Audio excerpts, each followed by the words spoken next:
Shit, man, the plane's taking off now. The plane is absolutely taking off. Welcome aboard.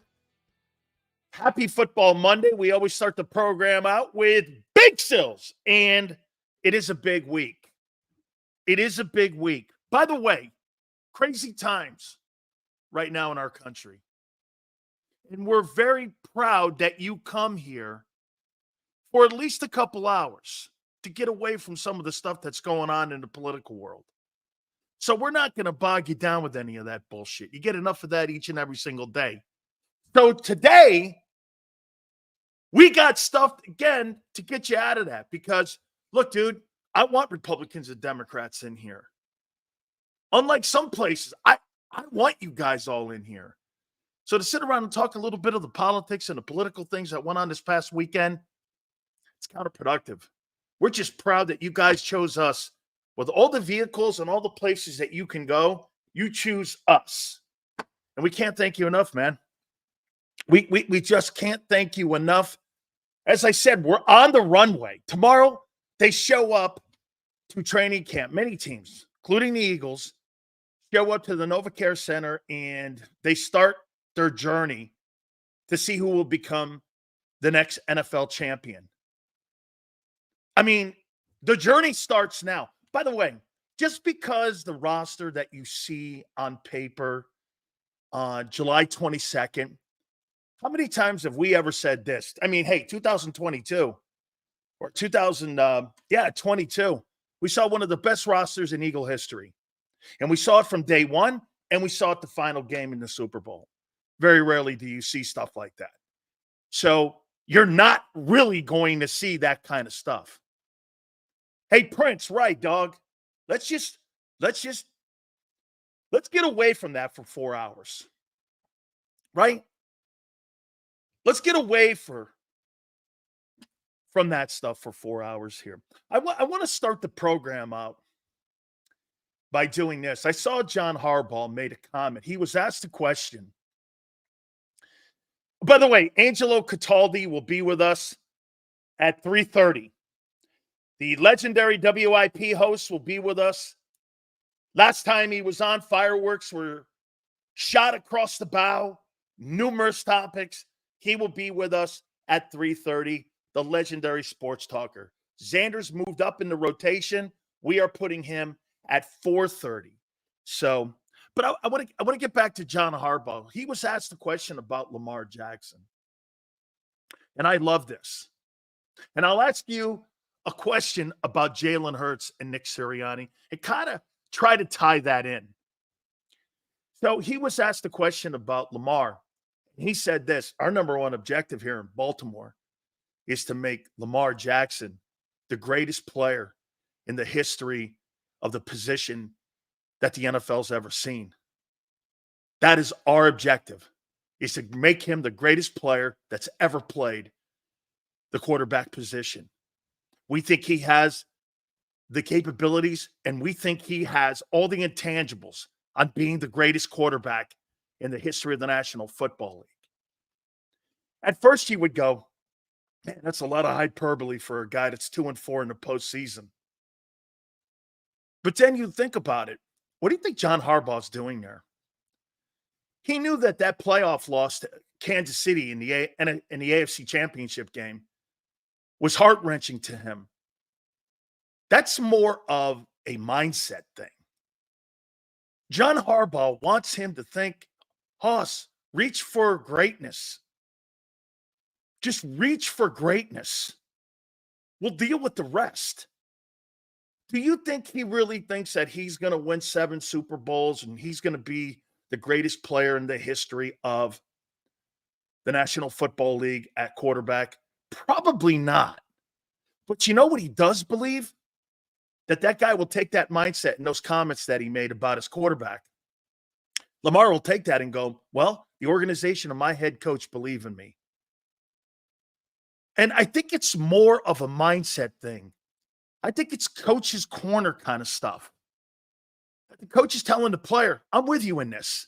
I think you have all these skills to be the greatest player in the history of the position. And I don't think John Harbaugh just throws that out. Now, do the Harbaughs go overboard? Yes. But I think that's how you have to coach players. Jimmy Johnson told me something a long time ago. If you tell a player who he is, he'll remain. If you tell a player what he can become, he'll become. That's why Coach Johnson constantly was motivating players.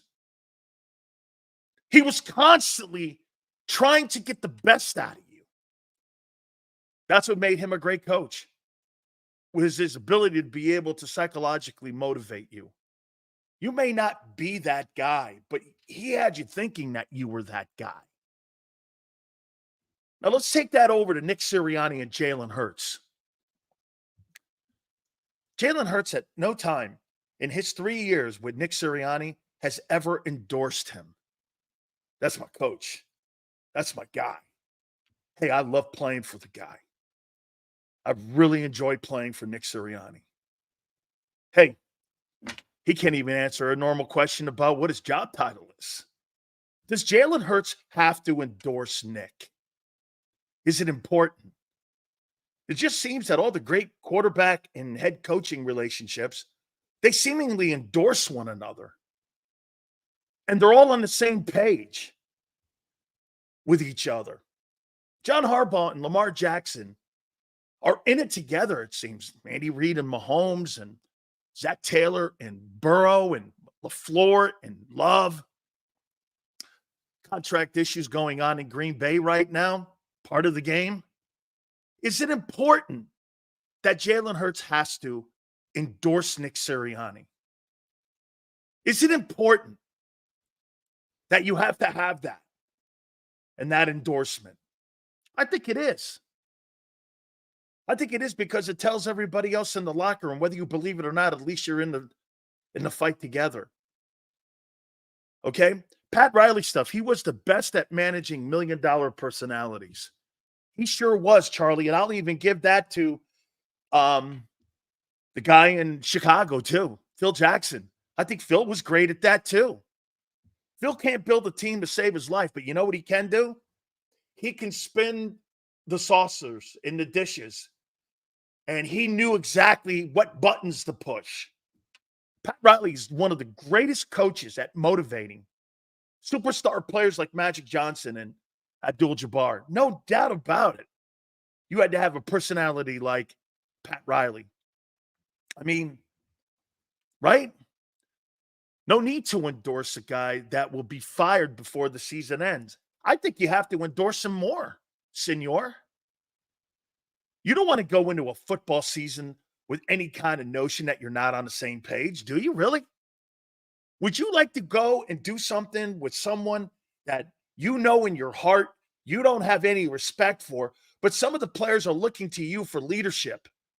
Even if you're kind of bullshitting, don't you have to endorse the guy publicly? Or maybe behind the scenes you're not. Right? Another fraudulent season incoming for the Eagles. I hope not. Okay? I hope not. Jalen Hurts doesn't want to kiss ass to the coach that didn't take a bullet for Brian Johnson or Sean Desai. Weak-ass leadership, in my opinion. We're going to talk about Brian Johnson here in a second. How can Hurts and Nick be on the same page when he might get in the way? I think there's something to be said about this. Forte says it's a job. It's a different type of job, though. It's bound to happen, Sills. We still have Nick. True, I get it. Dan just making stuff up. What stuff up? What are you talking about? Making what up? I'm asking you, well, here, let's go into the conversation on what Brian Johnson is telling the coaches in Washington, D.C. Brian Johnson's now the assistant head football coach of the Washington Commanders, and he's also the passing coordinator, who's telling coaches in that building that Nick Sirianni called 95% of the plays last year. And every single time that Brian Johnson had a problem with the plays, that were being signaled into the huddle. Brian had a problem with some of them. Jalen had a problem with some of them. They tried to battle with Nick, but Nick would have none of it. Nick Sirriani called 95% of the plays last year. 95% of the plays. Okay? 95% of the plays he called. This wasn't Brian Johnson's play calling last year. It was Nick Sirianni's play calling. And this is why Jalen Hurts and Nick have a disconnect. Is because both those guys, Brian Johnson and Nick Sirianni, had a problem. He's telling coaches in that building, and you want to know where I got that from? Doug Williams, who's still in that building. Doug Williams is saying that Brian Johnson is telling the coaches on the staff like Cliff Kingsbury and Dan Quinn that Nick Sirianni called 95% of the plays last year. So when you fired Brian, you fired the wrong guy. And this is why Jalen and Nick have a disconnect. Diane Rossini came out publicly and said the problems of the team a year ago were more than just when they were 10-2. Those things were manifesting itself throughout the whole season, that when those guys were doing the play calling, Nick was constantly in the way. He called 95% of those plays last year. Can you imagine? So why'd you fire Brian Johnson? You fired Brian Johnson because you had to have somebody take the fall for Nick's failure. Brian Johnson was fired because of Nick's failures, not Brian Johnson's failures. It's no brainer, Sills. Nick said it's his offense, and now I see Kellen Moore improving. I don't know that yet. We have to wait and see September. Everything, okay, we have to. Wait and see. You don't know that in pajamas if the offense is improved. That's why Hurts said 95% of the offense changed. Makes sense now. It totally, hey, Marshall, absolutely true. You, right there, babe, absolutely true. Now you know why Jalen's doing this, because Nick has no influence in it. Can you imagine? So Brian Johnson is in Washington, D.C. right now telling people that guy sabotaged the season last year.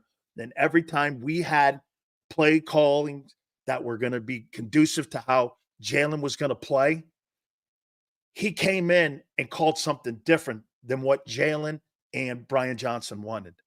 Brian Johnson wasn't the problem last year for the offense. Nick Sirianni was. Why is that not going to be a dynamic this year? And get this. I heard the guys on Birds 365 saying this. Well, if he didn't hire Kellen and he didn't hire Vic, what's his job? Talking to the media? Because that's the only job that I can see, and he's horrible at that. What exactly is going on here? I don't understand this. You got a coordinating passer coach in Washington publicly now saying, hey, Nick called those plays last year. It wasn't me. Every time we tried to make a play call, Jalen and I were on the same page. Nick wasn't.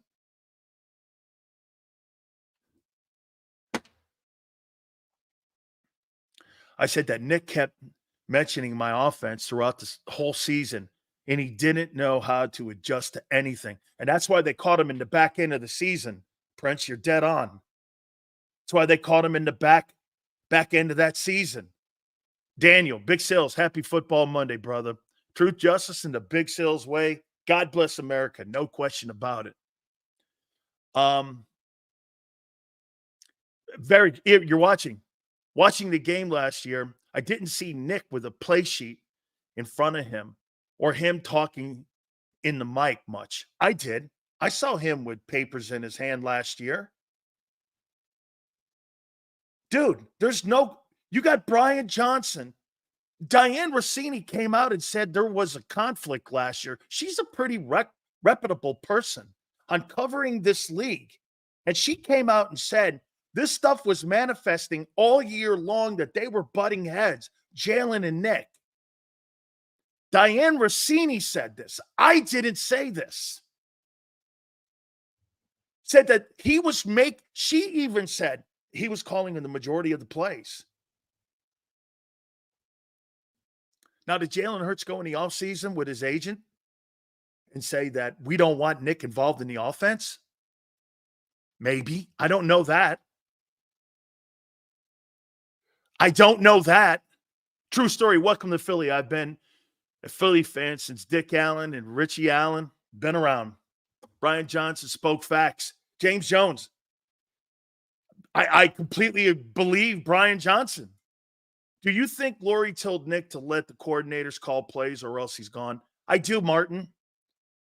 Martin, not in those kind of words, because I really do think Jeffrey Lurie likes Nick Sirianni.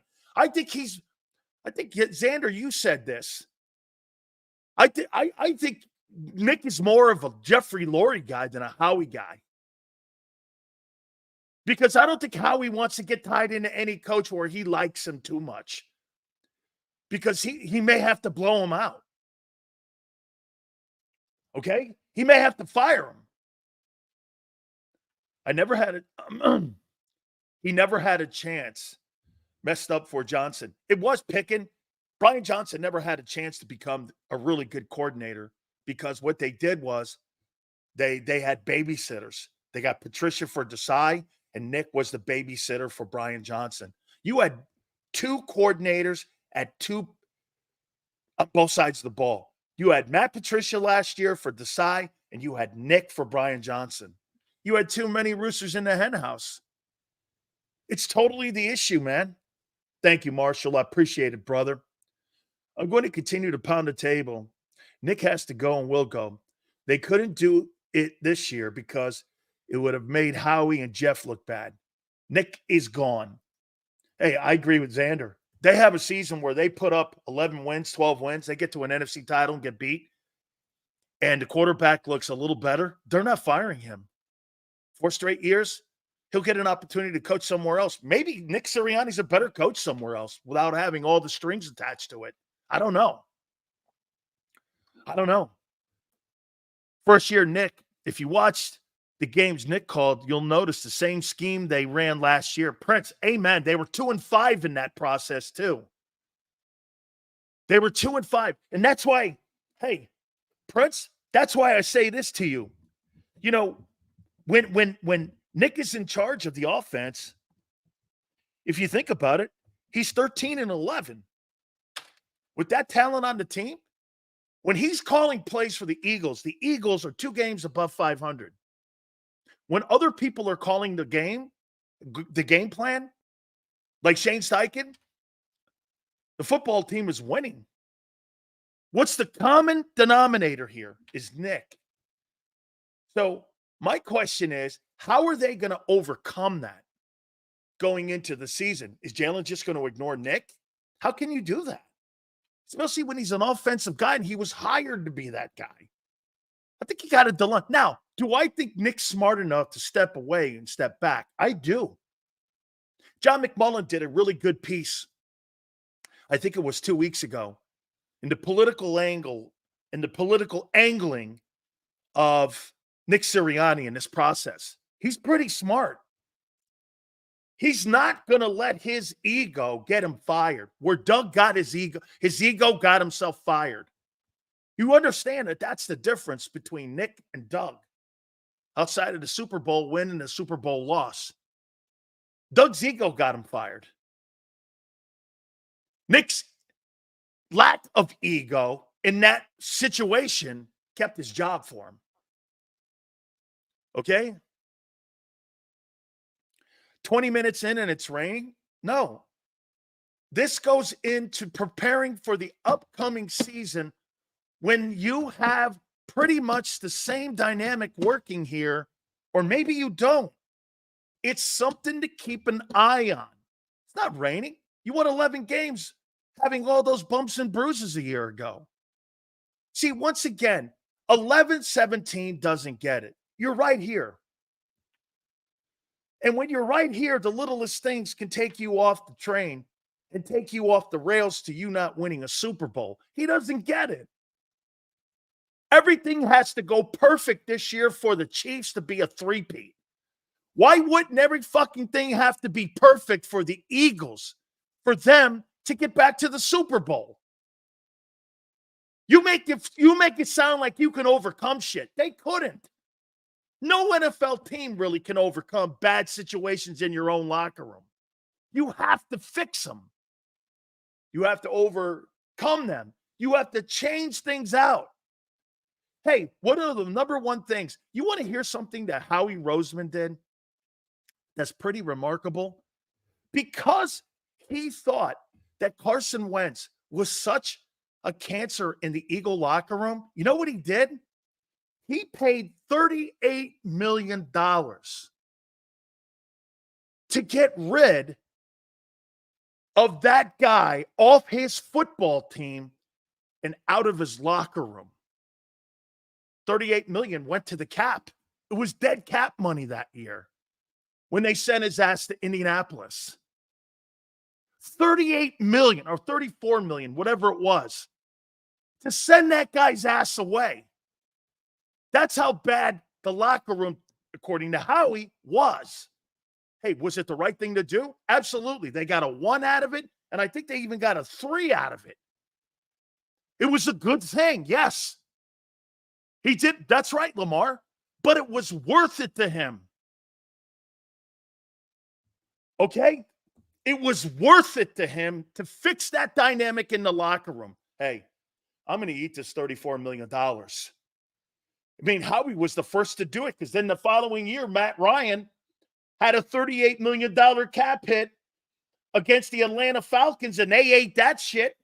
And they sent his ass also to Indy after Wentz. Okay? I mean, Twisco still be gossiping and acting like he knows. Dude, you don't have to be you don't have to be inside the organization to watch their actions. What are you talking about? Knowing how the organization operates? All you have to do is watch and listen. It's not that hard, Twiz. All you have to do is have a little bit of an attention span, and you'll be able to follow along too. I mean, it's not that hard. Brian Johnson said that Sirriani was calling 95% of the plays a year ago. He's telling the media in D.C., and he's telling coaches on that staff like Kingsbury. And their Nick still sits. You fired the wrong guy. Diane Rossini 2 days ago was reporting that there's a disconnect between the head coach and the player, Jalen Hurts. And you're starting training camp. Hey, maybe that's fixed. Doesn't seem it, though. That's why I asked you. You think Jalen Hurts has to endorse Nick? Do you think he ever will?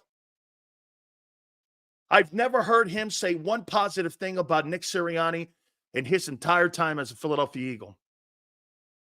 I've never heard him say one word positive. Have you? Have you ever heard one word where he said, Nick's a great coach? What a great leader. Anything. Slaps his hand down on the sidelines. I mean, have you ever heard him endorse? I heard John Harbaugh go overboard with Lamar today. Completely overboard with Lamar. Jalen just has a job to do. You wait a minute. Hey, big picking. When you're the face of a franchise, it's more than just showing up to work and punching your time card. When you're the face of the franchise, I mean, you do. LJ's a liar. Brady constantly during his time said that Bill Belichick prepared him better than any coach could ever have prepared him. A complete bull-faced lie. Okay? Complete bull-faced lie.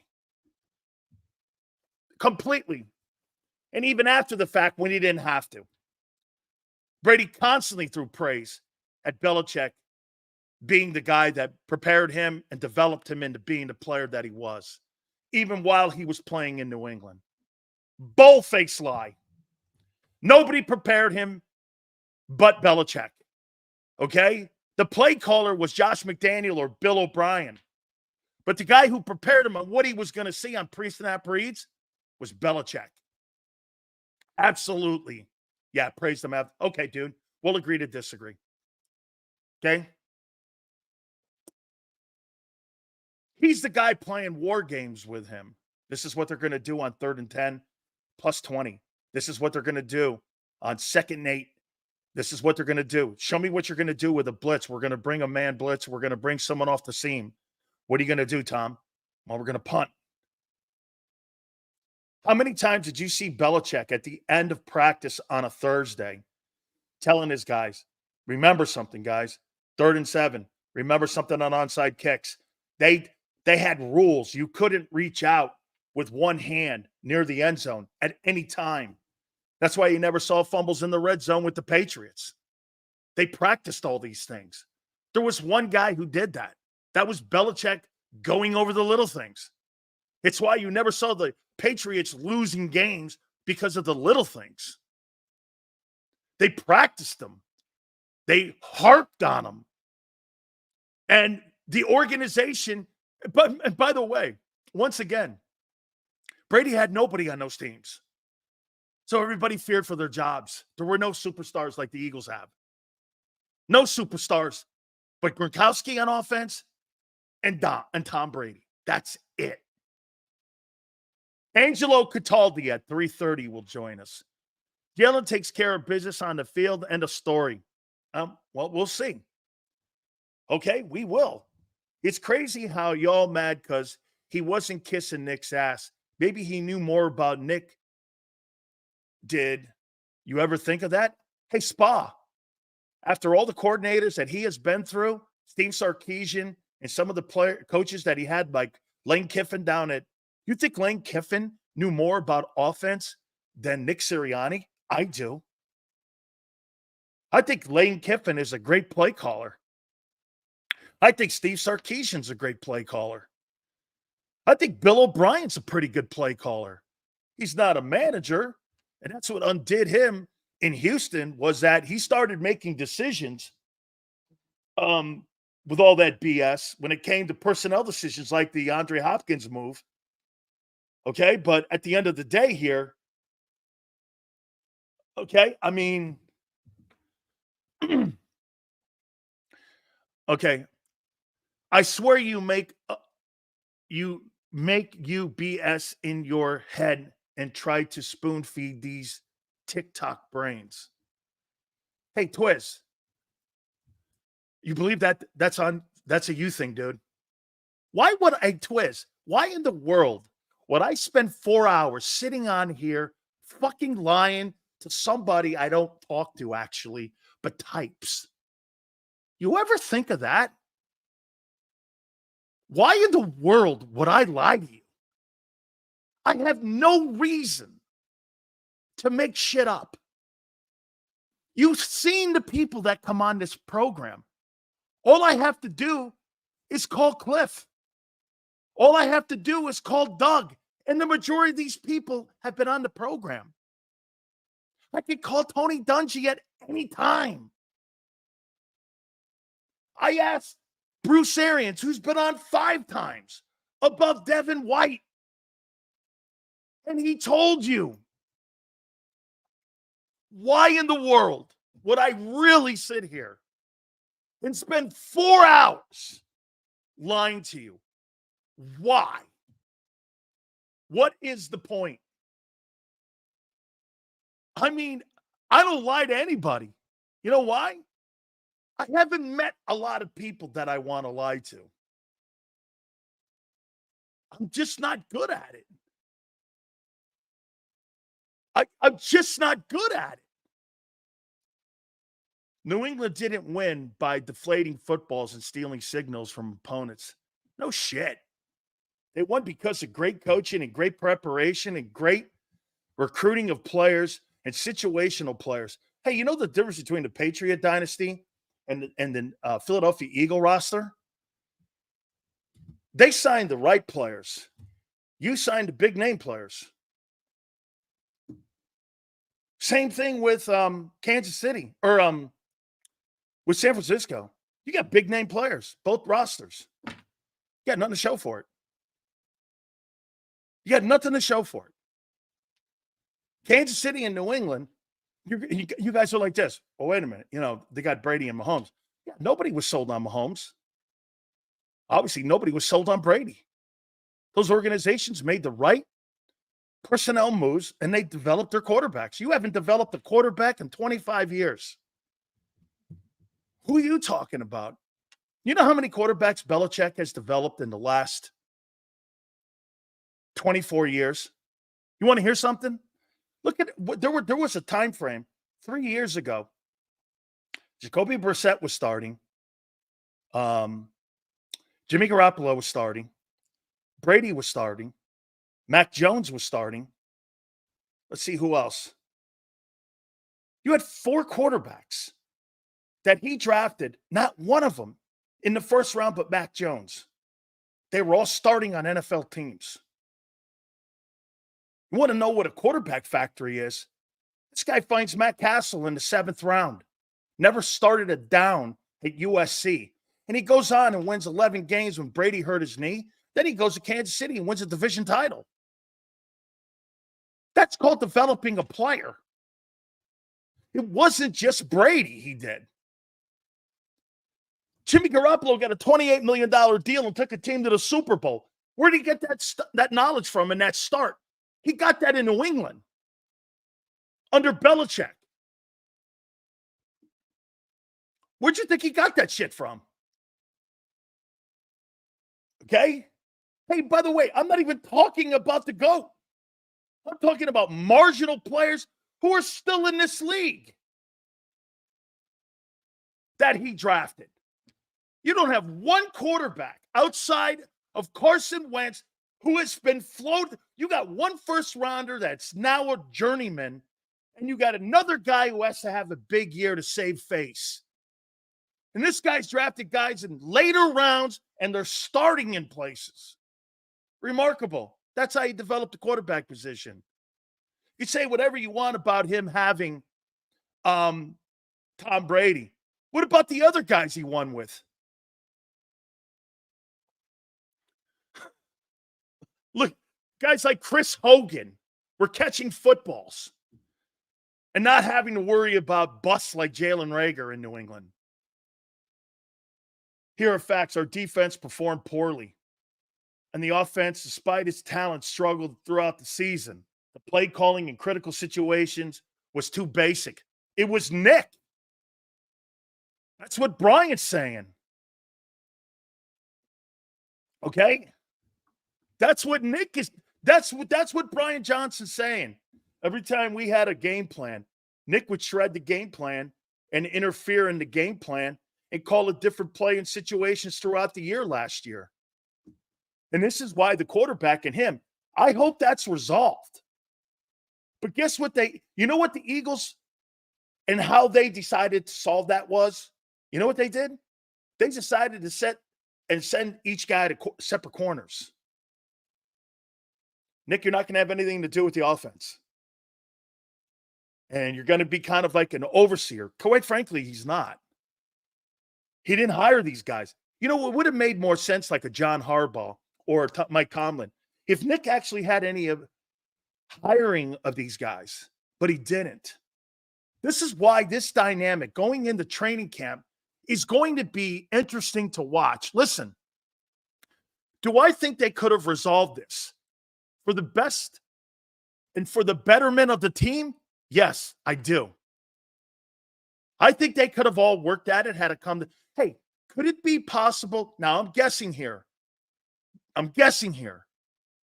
Could it be that Jalen and him had a heart-to-heart conversation? Hey, look, I'm going to step back. You and Kellen are going to run the offense this year. I want you to. The offense has to be yours anyway. So I'm going to sit back and watch. Could it be? Nick is smart enough to do that. I think he's smart enough to do that. Seals, this year will be an awakening for the Eagles team if Nick gets involved. Hey, Pete, but I think Nick's smart. I think he knows that if he gets in the way this year like he did a year ago, I think he knows he's immediately fired. Because at the end of the day, he can always turn around and look at the ownership and go, well, this is kind of what they wanted. This is what they wanted. This is the dynamic that they wanted. Right? This is the dynamic that they truly wanted. By the way, I'm talking about as you show up to camp tomorrow. Has that dynamic been resolved? That's one of the things to keep an eye on, okay? That's all I'm saying here is to keep an eye on that. We're going to ask Angelo Cataldi that. As soon as Nick handed the keys to Shane, the Eagles started winning. They were 8th overall in 23 on offense, running Nick's offense. That was because of talent. That was because of play calling talent. And because, remember something too, Forrest, that offense is not a play caller's offense. That offense is more situationally based on the decision-making of the quarterback when you run the read option. When you run a read option offense, that's not play calling because the quarterback has to make a read option decision on the fly. It's not a predetermined play call that you have to know pre-snap definitions and identities and where to throw the ball. You have not. Shane took all of Jalen. You know what's really smart about Shane Steichen? He took all of Jalen Hurts's he took all of his deficiencies away from him. And he accentuated all the great things he did. His decision-making with the read option. I'll tell you this, Jalen Hurts is one of the best read option quarterbacks I've ever seen. And then when you put on top of that, he's above average for a read option quarterback on throwing the ball. That's what made him dynamic. Shane knew that. Shane knew that. That's why he went to Nick. Nick, we've got to create an offense here.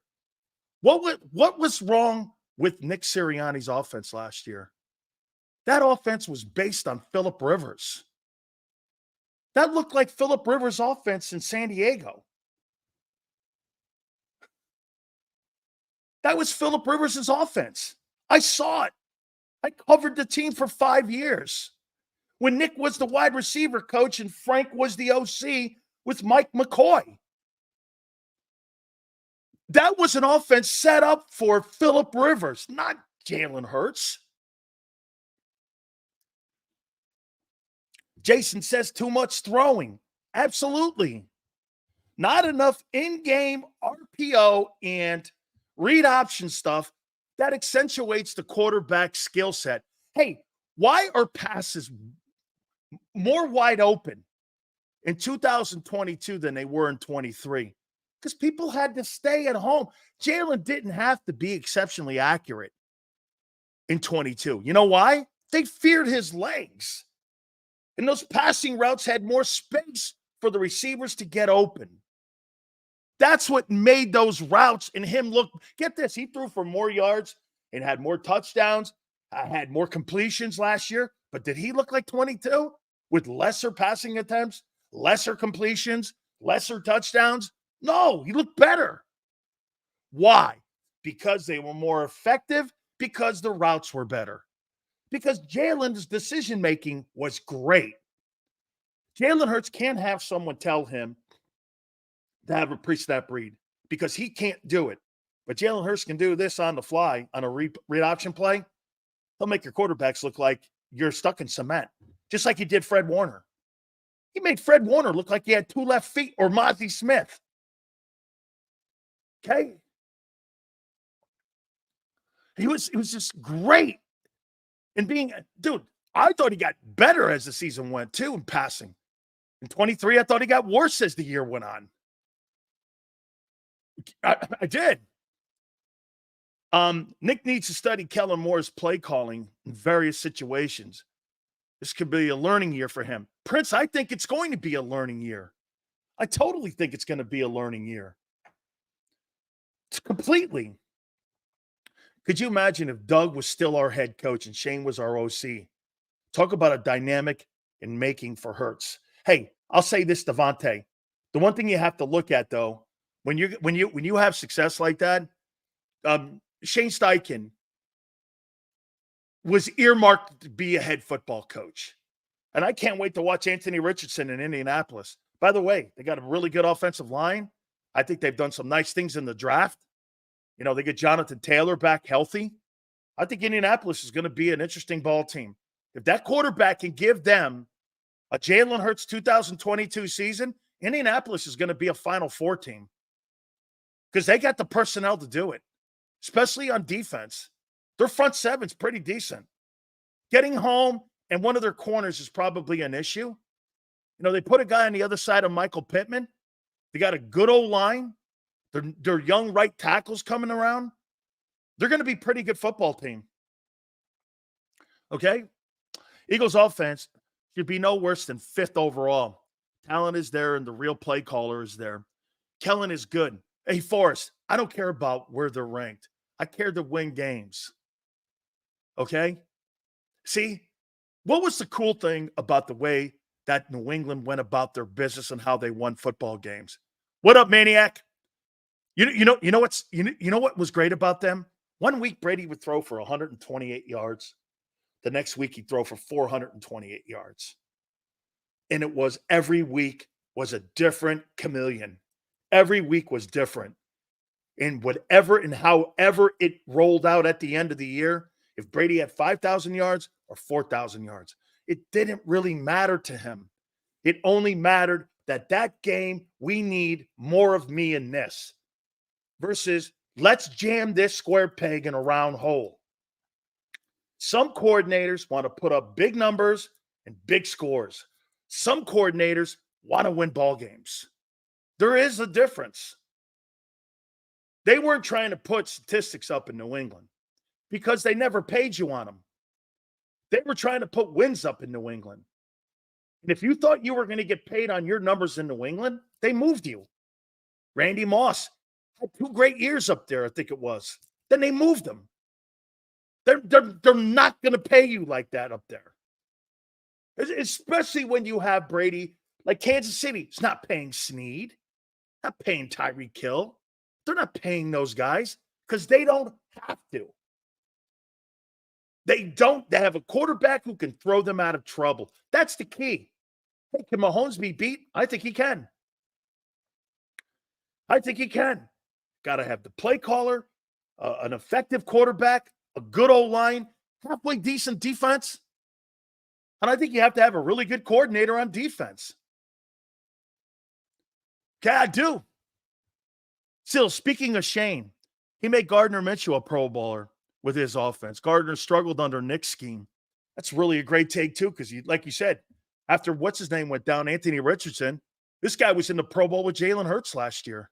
Can you imagine Gardner Minshew, a guy that the Eagles just said, go ahead, walk out the building, and he did, was a Pro Bowl quarterback. And not that the Eagles should have kept him. I'm not saying that. But he turned a guy who was a streetwalker, who Jacksonville didn't want, and the Eagles didn't want. He turned him into a Pro Bowler. That's kind of remarkable. Don't you think? I mean, that's why he's on the Raiders.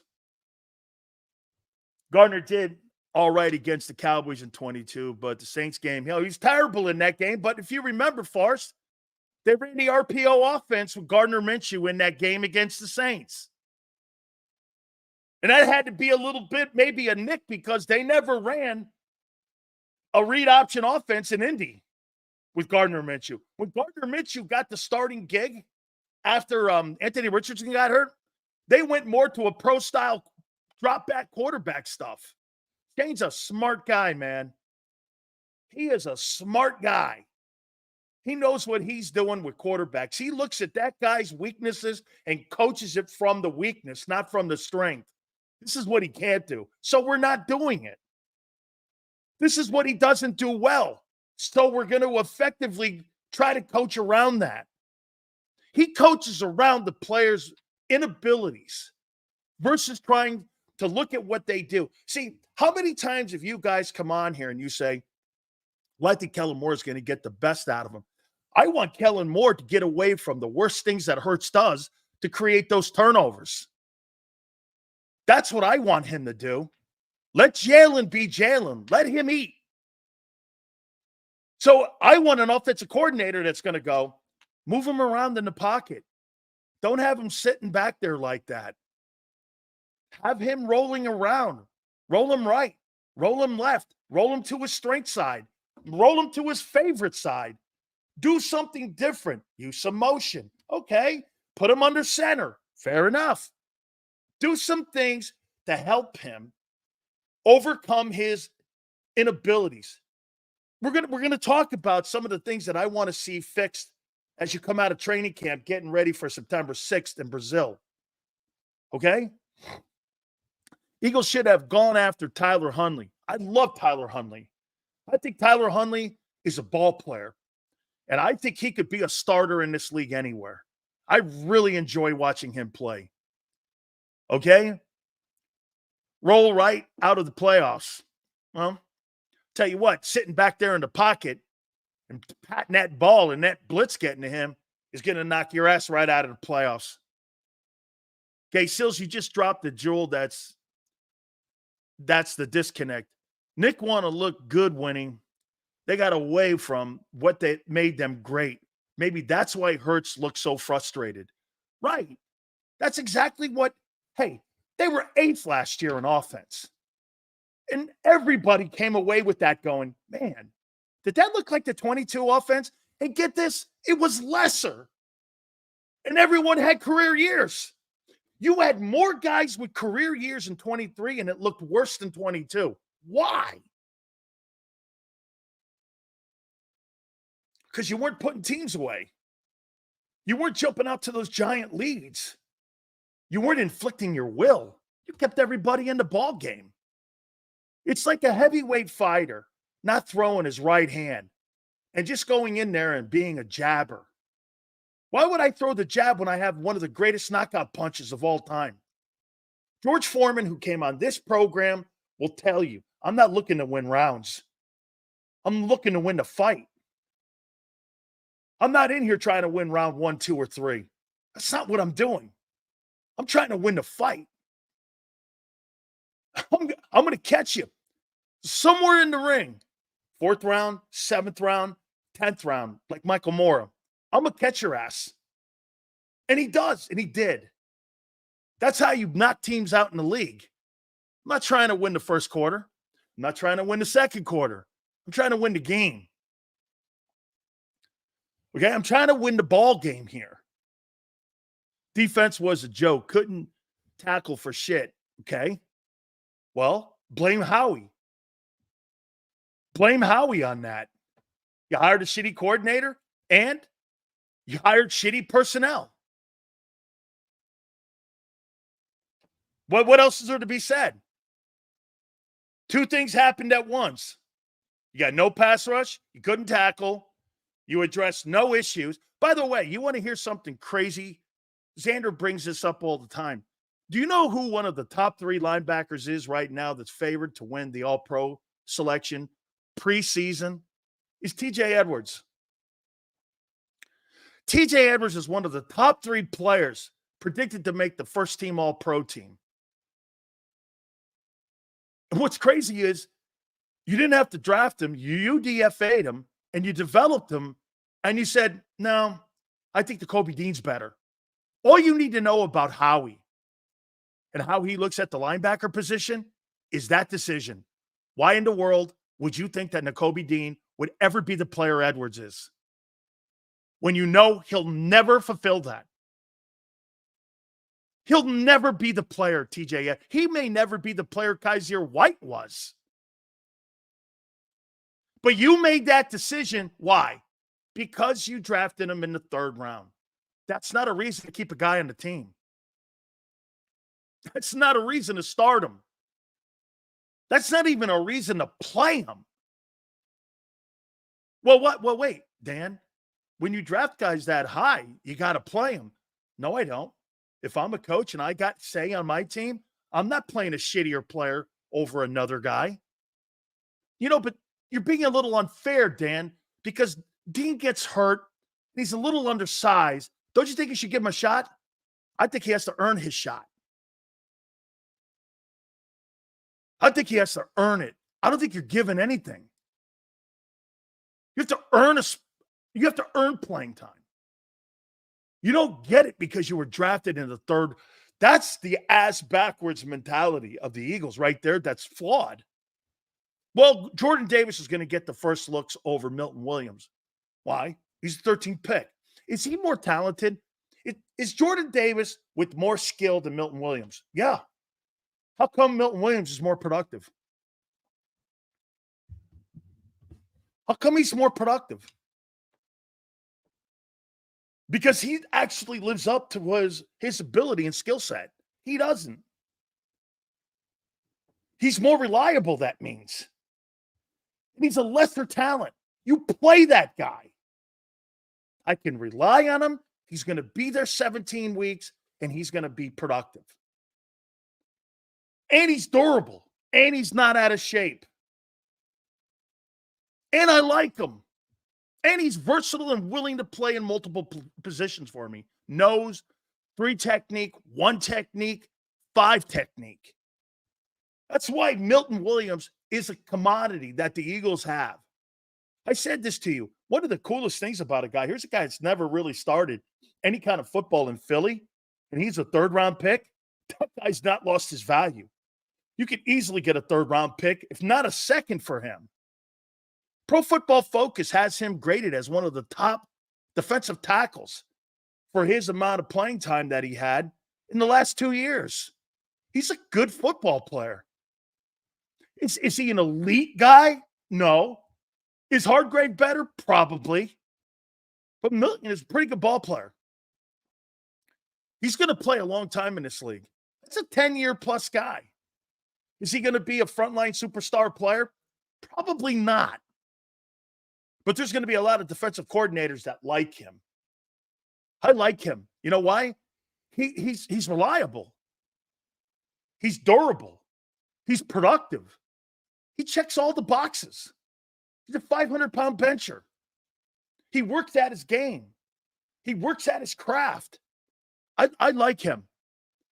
I think of all the defensive tackles on your football team, that he gets the most out of his ability other than any other guy you have interior, than any player, including Jalen Carter. That guy gets the most out of what he has. Is he better than Carter? I'm not saying that. Has Carter got more talent? Yes. But that guy gets the most out of what he does. Jordan Davis is not. And I'm sick and tired of sitting here going into year 3, begging you to be in shape and begging you to live up to your ability. This is pro football. You're not on scholarship.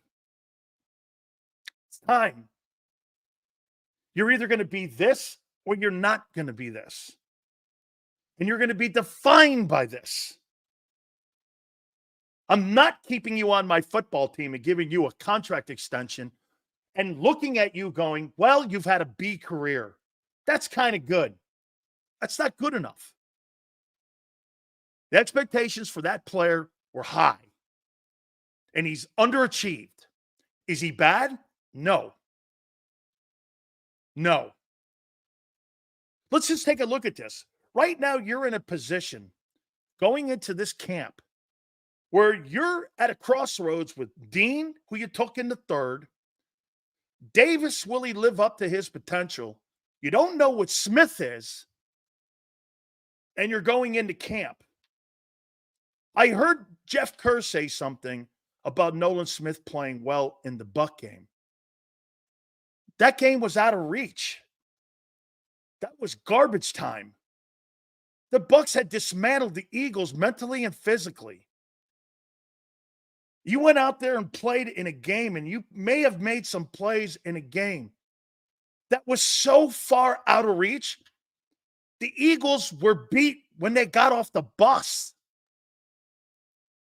That's not a fair sample for Nolan Smith. In a game that the entire team quit getting off the bus. Give me a break. Give me a break. That game personified how the season ended. That's why when you go into this training camp, Eagles better have an attitude, because last year people are doubting you. Darius Slay, you're old. Well, we'll see. Okay. Jacoby, you suck. We'll see. Great. I want all that. Hey, Jalen, second year, we need to see him. You kind of go to the next. Don't worry, I got it. Okay. By the way, things I want to see coming out of training camp. Let's do that. Areas of weakness that the Eagles need to work on during training camp that teams are going to attack. I talked to a couple offensive coordinators. I talked to Mike Martz over the weekend, the former Rams OC and head coach, former Bears offensive coordinator. And I love talking to Mike. I said, Mike, when you look at the Philadelphia Eagles, and I gave him some of the deficiencies on the team, this is what Mike said on how he would attack Philly. Mike's a Super Bowl ring. And he came up with, here, the areas of the Eagles that concern and that teams will challenge early in the year. This is what Martz said. He goes, one thing that I'd be if I was the offensive coordinator with the Philadelphia Eagles right now, they need to be working on blitz pickups. I mean, how often are you going to keep Saquon Barkley in for max protection? Are you going to send him out wide? Or are you going to keep him in for max protection to help protect Cam Jurgens?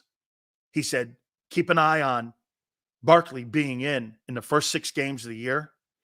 He'll be in there for max protection on third down and will not be a major part of the passing game whatsoever. He'll be more, well, that's not fair because pass protection is important and picking up blitzes. So they're going to use 2 guys to handle that blitzing. They're going to use Barkley and they're going to use Jurgens. So early in the season, until teams are sold that they're not going to get home and that Hurts is going to be able to beat the blitz, they're going to blitz you right away. So for me, I think max protection is going to be critical. And I'm not talking about perimeter blitzing. I'm talking about interior blitzing. You're going to be threatened right away up the middle. Green Bay is going to come after Jalen Hurts right away. That's going to be a first thing. They're going to see if he can pick that up. And they're going to see if Jurgens can pick that up. I've told you this before. One of the areas that Bill Belichick used to look at a football team when it came to the 11 players that he was going to attack on both sides of the ball, he always looked for first-year players, free agents, and he also looked for guys that you made trades for. Because he said the majority of the time, 95% of the time, those guys are still getting they're still getting antiquated into the defense or offense, and they're still learning their techniques. John Lynch said the same thing. When he went from the Bucs to the Denver Broncos, he said the best football I played was not the first year. It was the second year because I kind of understood what they were asking me to do. So the lack of knowledge they go after, no matter how talented you are, has nothing to do with talent, has nothing to do at that level. Everybody's good. It's got to do with knowledge. What players on the football team have the less amount of knowledge for me to attack with my offensive coordinator or defensive coordinator? Offensive left tackle. He's a rookie. I'm going to bring a lot of blitzes on him. Let's see if he can pick it up. Let's see if he understands pass probe. Let's see if he understands twits and diamonds. Let's see if he knows all that. You're going to stress the knowledge. Why do you think in OTAs or minicamps, what's the one thing that they do to the rookies? They oversaturate them with intel. They want to see how much you retain. Because the knowledge of the game at this level, that's the key that makes you a champion.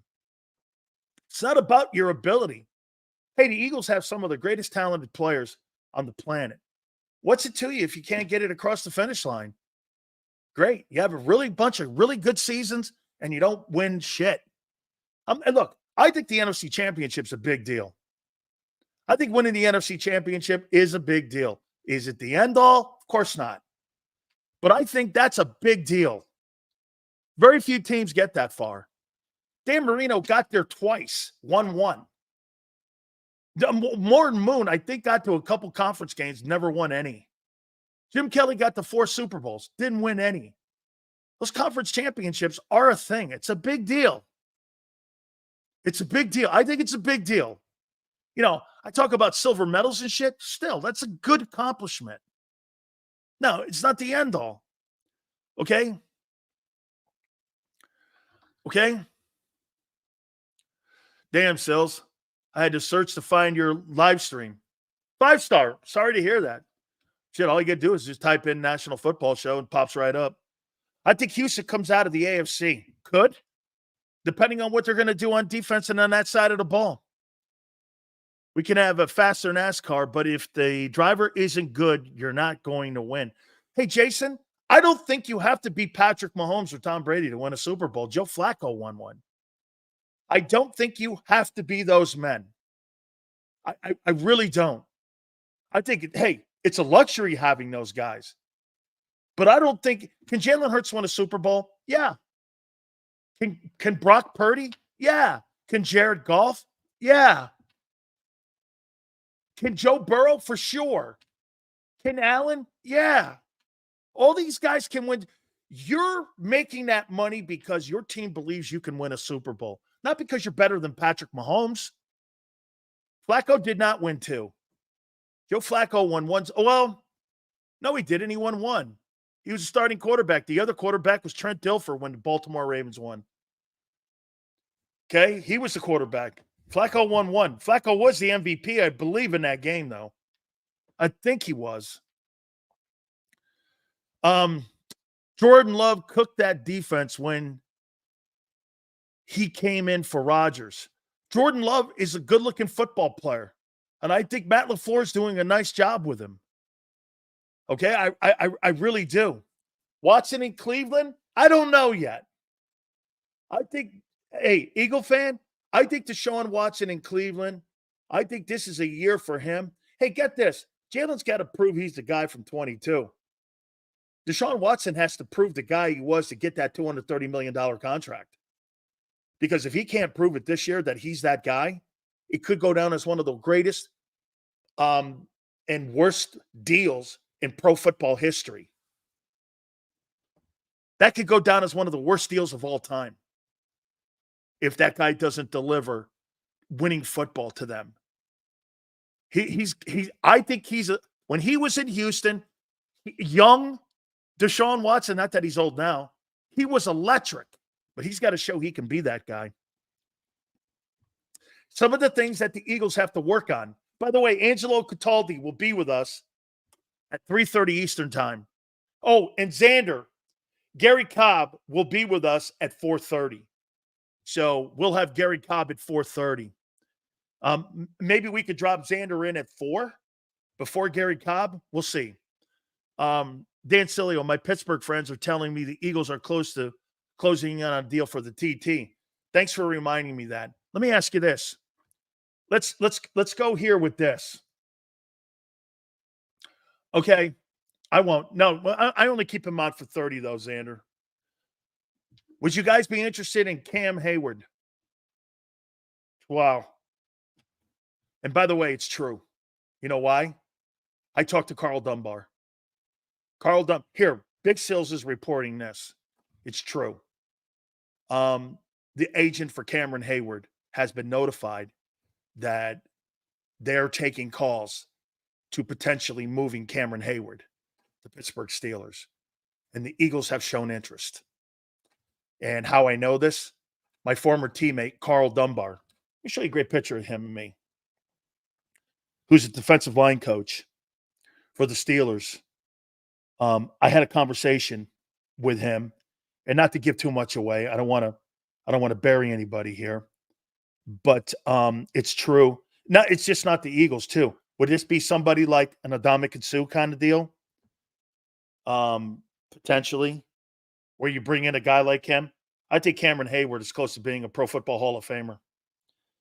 Sileo and Dunbar. Dunbar is the current defensive line coach. By the way, I think he was down there with you, Xander. I think he was down there with you when he was there at Alabama. I think he was the D-line coach. Here's Big Sills and Carl right there, number 78, playing together. This is in Frankfurt, Germany. We are in Frankfurt, Germany. And here is the D-line coach of the Steelers and me, Carl Dunbar. Played at LSU. Great guy. Great guy. And he said, yeah, but we're going into training camp thinking Cameron's going to be here. Would you be interested in having a guy like that? Yes, and we still need another defensive end as well, Sills. Spin bad, I agree. Okay? He doesn't have massage. Thanks, Mike. Okay? The steaks in Germany are top tier. Yeah, they're really good food there, especially in Vienna, Austria. Sills, I went and looked at some of your old tapes from the U. Thank you. Thank you. Thank you. Thank you, Spa. Appreciate that. Yeah, we had a good time down there. We did some good things. Twiskas for what, Sills? Fifth rounder? I'd give a fifth rounder up for Cameron Heyward. I'd give a fifth rounder up for him. Wow, can you imagine having Cameron Heyward, Jalen Carter, and Jordan Davis and Milton Williams as your interior tackles? Shit. That would be insane great. Cameron Heyward wants to play in Philly.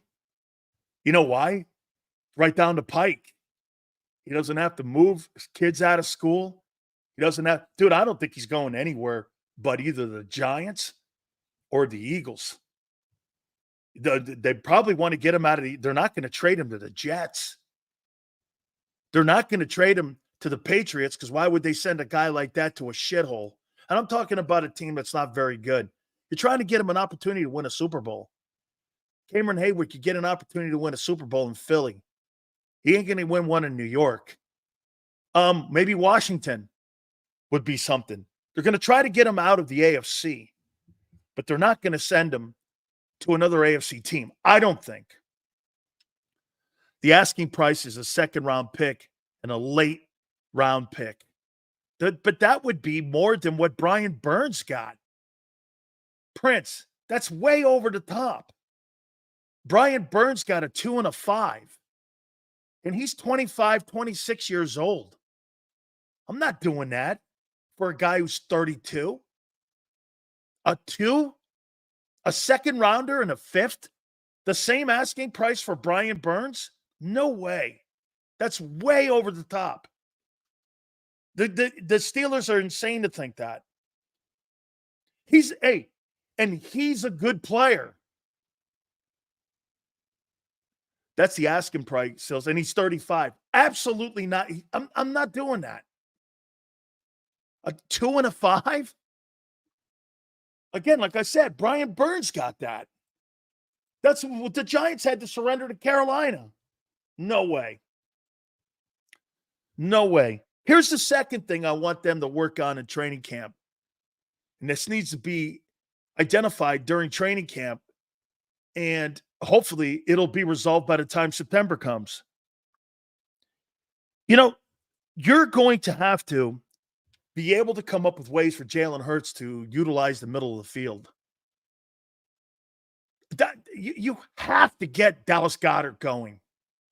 He's got to be the focal point on getting going because it will open up the numbers more. You can't exclude the middle of the field like you did last year. You've got to have a presence, and the play caller and the quarterback have to feel comfortable throwing across the middle of the field. They've got to. Sills, the blitz pickup also depends on the offense you choose to run against it. Now that we know Nick was running the offense, could you say that the scheme, the problem? Yes. In 2022, they were great against, Prince. Yes. Scheme and schematics have a lot to do, motion and all that. Absolutely. Nick's interference last year derailed Jalen Hurts' development, and they kept him, which is insane. Dan, you think we could use Sue? Hey, yeah. I hear he's working out still. He's not going to go to training camp. He is not. Dominic Sue doesn't need training camp, and I don't want him in training camp. You don't need a guy like Sue in training camp. I have no problem asking him to come back and play the run. You're not asking him to come back and be Dominic Sue. You're asking Dominic Sue is maybe a little bit better than Fletcher Cox. Here's the difference. He still wants to play. I think him and Fletcher, look, if you said, Sills, I'm taking Fletcher, I'd be okay taking Sue in his career. Sills, I'm taking Fletcher. You take Fletcher, I'll take Sue. I'd be okay with that too. I think those two guys were very dominant football players. They were very dominant players. And personally, I think maybe Fletcher in the end still had more to give than what Adama could Sue, because I think some of the injuries eventually have kind of caught up on him. And Sue became more of a mercenary, going from team to team. He didn't want to go to training camp anymore. He was never loyal to any organization. See, Fletcher's loyal to the Eagles. Sue was never loyal to anybody, including the Lions. He was about making the most money, and it was about going to places that gave him the best opportunity for his resume. There's nothing wrong with that. Darrelle Revis had a career of that. He was just never loyal, though. Very seldom do you have the Brandon Grahams of the world or the Fletcher Coxes or the Jason Kelce's that are loyal to an organization. Because most of the time, 95% of the time, the organizations aren't loyal to you. You know, pay me and I'll play. That's it. That's our relationship. You don't have to like me. You don't have to what have you. I don't care. I'm bringing a service to you. You're paying me for it. Let's move on. That's the business aspect of it. And Sue plays it like that. Yeah, Hurts. D Hurts. I'm okay with that too. Not everybody's Brandon Graham that has an affection for the community. That stuff's rare. And it's old school. You're going to see very little of that moving forward when some of these players. I mean, look, you think Stephon Diggs has any loyalty to the Minnesota Vikings? He's two teams removed, Vikings and the Bills now. Now he's in Houston. You think Tyreek Hill has any loyalty to Kansas City? Now, Shady McCoy has loyalty to the Eagles. Why? His unceremonious moving to Buffalo under Chip Kelly kind of derailed that whole thing because he looks at himself as an Eagle. And the Eagles like it too, and like him. Linville Joseph, I'd rather have Sue. You know, Linville was very good too, though. I shouldn't say that. If we get Cam, Fletcher will come back. Wow. Fletcher Cox and Cameron Heyward on your football team with Jordan Davis and Jalen Carter would be stupid sick.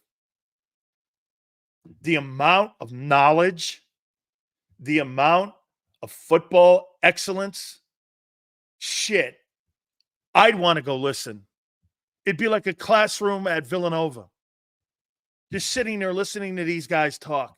Let me tell you something. When you're in a room with Ed Jones or Randy White or Leroy Selman, guys like that, and they're talking about playing a technique, all the things that you thought you knew about playing football, you didn't. You did it with just power and guts and just being better than the next guy in college. When you get to the NFL, the steps, the hand placement, the leverage, keeping your pads low, staying on the 3 technique, not cheating, not getting too head up where you get blocked, getting the hands off you. All of that. These guys are talking. You're like, shit. No idea what they're talking about. No idea what they're talking about. I think teams are going to challenge the Philadelphia Eagles right out of the gate with 2 things: blitzing and run the ball right at them. I'm going to run the ball right at Jalen Carter. and Jordan Davis. You know what's going to happen, though? If those two guys play like they did in the first 6 games of the year, it's going to help your football team a lot. It's going to help you a lot. If they get out like they did against New England, Minnesota, where they were just cramming teams and jamming teams up in the middle. I think at one time they were first in the league, giving up only 64 yards rushing.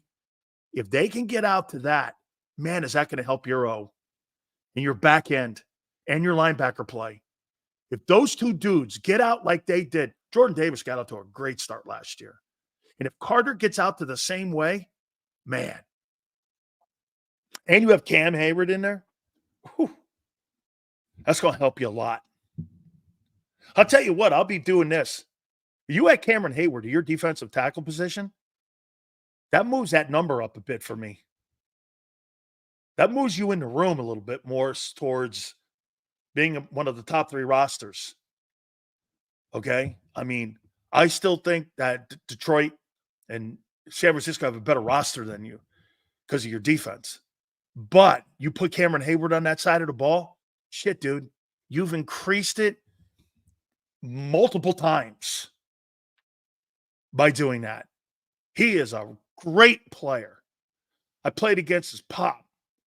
Tell you what, and I say this to you guys all the time, all due respect, Ironhead, I got a knot on the back of my neck for the rest of my life.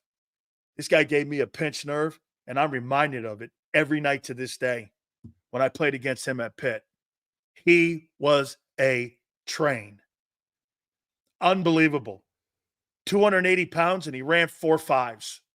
And he could move. Man, he could move. That guy was so good. I think he's from Passaic, New Jersey. He was so good. Get this, Xander. Ironhead was so good a player. Pitt gave him a scholarship and said, hey, what do we have to do to get you to come here? He goes, give my brother one. His brother wasn't very good. Pitt gave his brother a scholarship. That's how good he was in high school. He's a good football player, man. Died of brain cancer. God rest his soul. What a great dude, too, man. That guy, hey, that guy could play, man. Ironhead Heyward. Woof. Seals, you and Hollis put out good content on how a D-line needs good hand and feet play. Have to have it. If you don't have good hands and good feet, you cannot play defensive tackle. You can't play good defensive play. Hell, you can't really play any position on the field if you don't have good hands. Think about when you're a defensive back and you got to take on a wide receiver coming up to you and you got to jam him. Dude, if you can't jam it, you know what made Darrelle Revis so good? Darrelle Revis would line up. Sean, think about this. Darrelle Revis would line up across from a wide receiver like a Larry Fitzgerald. You know what he would do? Because his hands were so fast. He would jam you on the inside, forcing you on an outside release. And then he would herd you to the sidelines. He was defending you with 2 people, the sidelines and him. How many times did you ever see Darrelle Revis give up an inside release? Never would he give up inside release. He would grab you and take the 15-yard penalty or the 5-yard penalty for the jam on the 5 yards before he'd let you have an inside release. That's how you get beat. He'd jam your ass. That guy was so good with his hands, his feet. Man, he was an electric corner. Tell you what, I know Dion is one of the greatest, if not the greatest cover corner, but one of the greatest corners of all time is Darrelle Revis. He could freaking play, man. Okay, he can play. Okay, I would think that the offense play aggressively early to get the lead by running or passing. That would help the defense to concentrate on teams passing more to get back into games. Just my thoughts. Sounds good, Hurts. D Hurts, I like it. I think they have to have ball control out of the gate. I do. Here's something else, too. I think tight ends are going to test the linebackers. You know, I heard Xander and John McMullen, and I heard Jeff Kerr. Those guys are so right. Guys, please. Devin White,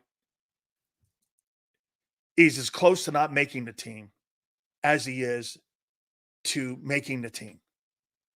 If that guy screws the jar on right and he's ready to play and you get a good season out of him, fantastic.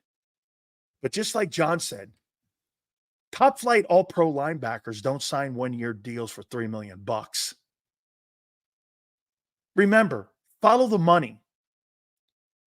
There's a reason that Patrick Queen cost $18 million. That was the market value for him. The market value for Devin White was a 1-year, $3 million deal. That's nothing. Your kicker makes as much. There's more, and you have more value in your kicker's contract than you do in Devin White's. The Eagles don't really believe in that guy. So why should you? Or is it, listen, if it's wishful thinking, that's fine. It's exhibition football. It's preseason ball, and you're hoping the kid finds himself. Nobody wants to see Devin White fail, but he's failed for 4 years. Hoss, when you're benched for a UDFA and you were the 5th pick in the draft, you got a problem staying in this league. Okay? Dan, do you think Philly runs a dime package? I think Vic's going to run that. And I wrote this down here. Let me get through some of the things that I want them to work on during training camp in the exhibition season as I get ready for September. This is what they're going to do. Now, let me ask you this. Here's my corners. This is what I want my secondary to look like. Slay, Gardner Johnson, Blankenship, and Quinyon Mitchell. That'll be my secondary. I'm going to go after Quinyon Mitchell. I'm going to go after Slay immediately. And I'm going to test the middle of the field because Gardner Johnson gets out of position a lot. You know what I'm going to do? I'm going to run a shitload of crossing routes and see how they handle it. Last year, they ran into each other a lot. In the Super Bowl in 23, or the 22 season, 23 Super Bowl, that's one of the things that Andy Reid did to them was having those crossing routes, and it confused Bradbury. And I'm going to attack Quinyon Mitchell. I'm going right at him. Okay? Right at him with crossing routes. Let's see if he can see it. Let's see if he can do that. Okay? So once again here, things you have to work on heading into camp tomorrow. Hurts got to be better on the blitzes. They've got to come up with a scheme. They've got to be able to threaten the middle of the field this year. They're going to be threatened by tight ends this year at linebacker. Are the Eagles. So, a lot to be said. Before I bring Angelo on, I want to read Angelo something that was said yesterday, and I started my program out today with this. And because we know a lot of folks over with the Washington Commanders, this is what Brian Johnson had said. Brian Johnson is telling, who's now the passing coordinator, assistant head football coach for the Washington Commanders, that last year, 95% of the play calls were by Nick Sirriani and not him. And he said that this was constantly a problem for Jalen and myself when we were making a game plan, that Nick would interfere, and it was 95% of the time Nick would interject on the game plan, and that was what became a frustrating thing for Jalen Hurts. Diane Rossini, 2 days ago, reported that there was a disconnect, and it was manifesting from week 1 all the way through the end of the season, that him and the quarterback had a problem. Now, Diane Rossini is a respected NFL journalist and reporter that covers that, who has no real affiliation, I think. I'll ask Angelo here in a minute, to the Philadelphia Eagles. So why would she make that comment? So to me, now you're starting to get it nationally, and you're also starting to get Brian Johnson with that comment that you had Nick Sirianni interjecting in the play calling last year, and that became the disconnect between Jalen Hurts and him. Let's bring in Angelo Cataldi. By the way, I've been on that blog all day long, and I've been watching the blog. Don't forget the book. It's also out in audio. I love the blog. You go over everything. You categorize it. It's really easy to maneuver around, folks. So, hey, just no question about it. That's absolutely awesome. Welcome, Angelo. I appreciate you doing it. 1 second. I'm down the shore, and I look like I have more of a tan than I do. Hon, could you try this other light here? Hey, you look really Sicilian. What are you talking about? This is the dark. I can't believe. There you go. Wait a minute. It's kind of good. I'm sorry. Try this light here. No, you look good. You look good. That's a little better. Thank you, honey. That's juicy stuff there, Dan. Wow, that's some stuff. You know, it's totally believable to me. But what it raises immediate thoughts to me are, what went on in the meetings between Sirriani and the upstairs guys, Jeff Lurie and Howie Roseman?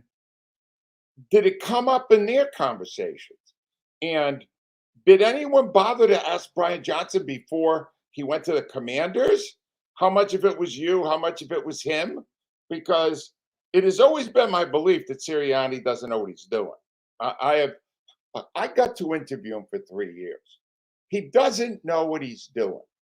You agree. Dan, you know this. You talk to somebody over a period of time, and you pick up pretty quickly whether the guy really knows what's going on or whether he's giving you a lot of BS. Well, Nick, for 3 years, gave me full BS.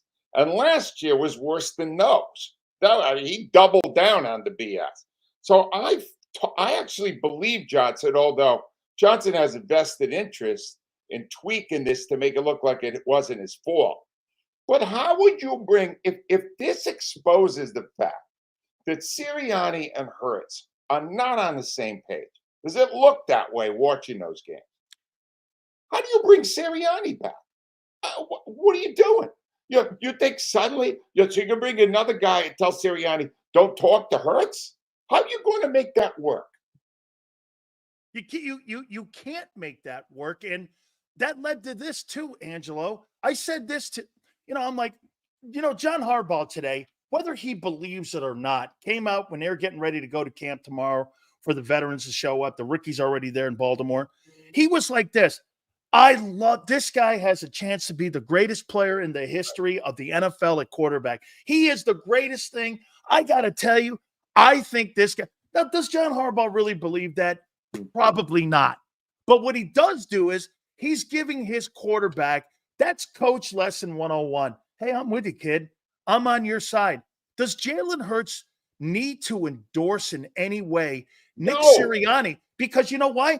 In the 3 years he's been there, Jalen has never, unless I missed it, Angelo, I've never heard him go, hey, that's my guy. I love playing for the guy. Never. And here's the thing.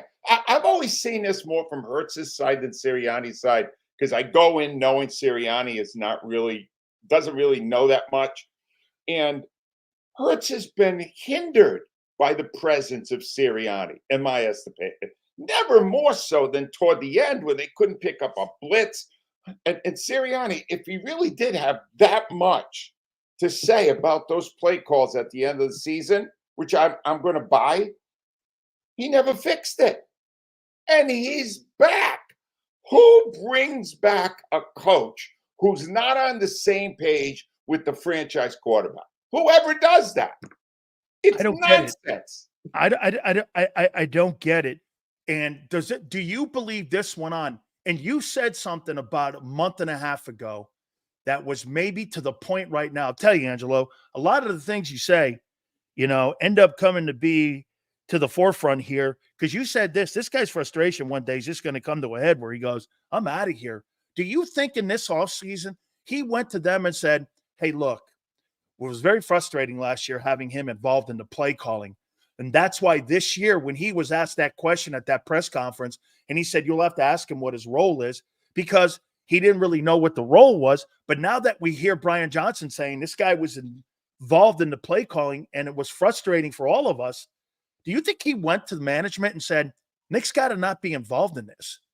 Well, I have to believe during that period where they weren't sure what to do with Nick, that they consulted the franchise quarterback. And I know that Hurts would have been honest with them. And Hurts would have said to them, he wasn't giving me the best chance to be successful. I guarantee you that was going on. But they still brought him back. And the thing is, Hurts' career is not on the line here. Sirianni's is. So my guess, I've been trying to imagine this, right? Because here's the way the sequence. So you got to put everything in sequence. So the Eagles flop in Tampa. The season's over. It's a debacle, right? Lurie stops to purchase his yacht in St. Martin, right? Because, hey, life has priorities, right? He gets the yacht. Now he comes back and he goes to Howie. What are we going to do about Sirianni? He didn't figure any of that out.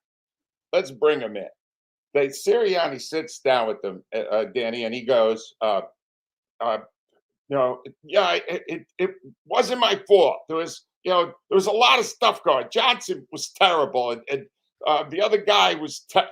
We had the wrong coordinators, and they went, well, we're not going to give you any power if we keep you here. You're just going to be the CEO thing, which is just figurehead. That's what it means, right?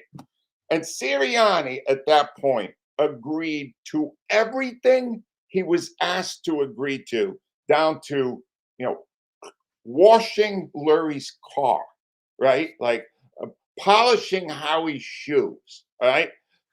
Sirianni, rather than walk out of there losing a job, knowing he would not get another head coaching job, regardless of that record. People in football know the truth about Sirianni.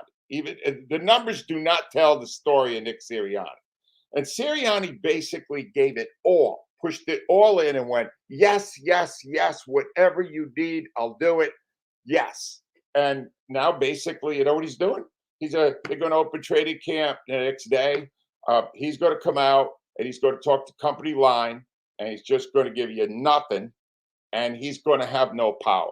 You will never, in the annals of Philadelphia sports, Dan, you will never see a coach or a manager have less authority over the team than Nick Sirianni does in 2024 with the Eagles. I've been here long enough to make that statement. He has little to no say on what's going on with that football team. It's crazy. I look at a guy, and I know very well, and John Tortorella, and then I look at a guy like that. I mean, you couldn't talk about the moon and the sun any more different than those two guys. But you bring up an interesting point again, too, Angelo. Do you think that was the crossroad conversation, that when Doug was that proposition went to Doug, hey, Press Taylor and all those guys that you want, this is not going to happen here. This is where we're going. Right. And the ego of Doug got him fired. And the politician in Sirianni kept his job because he went okay. And that's why that dynamic went down that way, is because they were looking for what you just said. Doug was not going to go down. He was more of a Tortorella guy when it came to his coaching staff. And he said this: you guys want to throw Brian Johnson and Desai under the bus? So be it. I'll go with it to keep my gig. That's not a head coach. No doubt. But Dan, I don't like the word ego. I like the word self-respect. Okay. Doug Peterson won a championship in Philadelphia. Nobody else won a Super Bowl ever.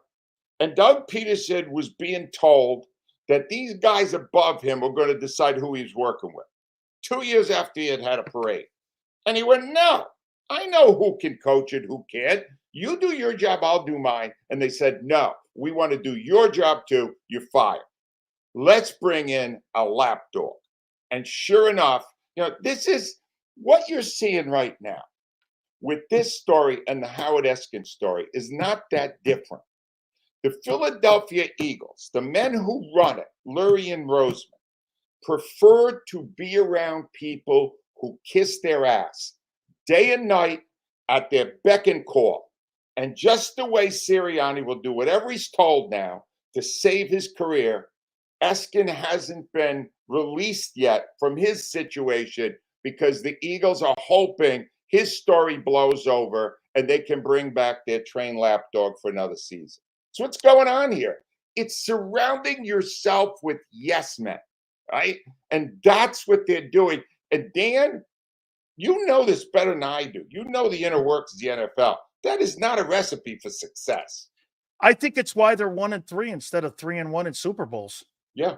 I personally think that and I say this, Angelo, that the organization is right here. They do 90% of the things to get you to where you need to be, and they do the final 10% to undermine the things that they need to get done. It's great. It's so perfectly said. Yes, Roseman puts a good team together. Roseman knows how to get good players to his roster. Lurie funds it. Lurie gets that. That part of it, they're doing really well. It's excellent. But the other 10% basically unravels the other 90%. It's brilliantly said. You're 100% right. That's what's going on. And they have not gotten past it. At some point, Lurie's got to say to himself, you know what? I won that one championship. I need to bring on to my organization some people who don't kiss my ass every second. Some people who give me the hard, cold truth, even when I was wrong, when it was me, when the owner of the team was wrong. I need somebody to tell me that. That's never going to happen because he's not by nature secure enough to surround himself with people who tell him when he's wrong. Angelo, I'm going to ask probably the easiest question I've ever asked, but yet maybe the hardest answer. That is there anything that Howie Roseman can do to be fired? No. And wow, nothing? I'm going to tell you something, Dan. Damn. The more I look at it, what you said, I've been right lately. If I've been right as much as you said, right? Yeah. Then I've been right a lot more after my career in broadcasting because I was wrong a lot when I was a WIP. All right. But Dan, I got to tell you something. Lurie's a bigger problem than Roseman. Roseman's with the right guy above him. A lot of what Roseman does is really good. Managing that cap, nobody's better at it. Great. Every year at the end of the year, whether you love him or hate him, he usually has an off season that you can embrace and say, you know what, he's getting a lot of things right here. But Lurie is Roseman could never tell Lurie he's wrong, and he won't. Bannon is gone. Joe Bannon, the previous president, is gone, probably because he eventually did. And you can't do that around Jeff Lurie. Jeff Lurie has lived the most blessed life you could ever have. I will use my favorite quote again. He was born on third base and thinks he hit a triple. And from that moment to this one, he embraces no dissent. He does not ever work. What the normal world is you hear other people's dissenting opinions and then make a decision. There are no dissenting opinions on the Philadelphia Eagles because Jeff Lurie won't tolerate it. Howie has never told him he was wrong, not one time. And again, there's part of the 10% that gets in the way. The one thing that I love about Bob Kraft, and I know that Jeffrey Lurie tries to model himself after Bob Kraft, the way he runs that organization. He even tried buying the Patriots after Victor Kiam. So I would make this point to you that, anytime that Kraft needed to get in the way, he got in the way with the Garoppolo and the Brady thing, or he got in the way of the Deflategate. He had to resolve those issues, but he was never involved in the personnel decisions or any kind of say whatsoever with the coaching staff.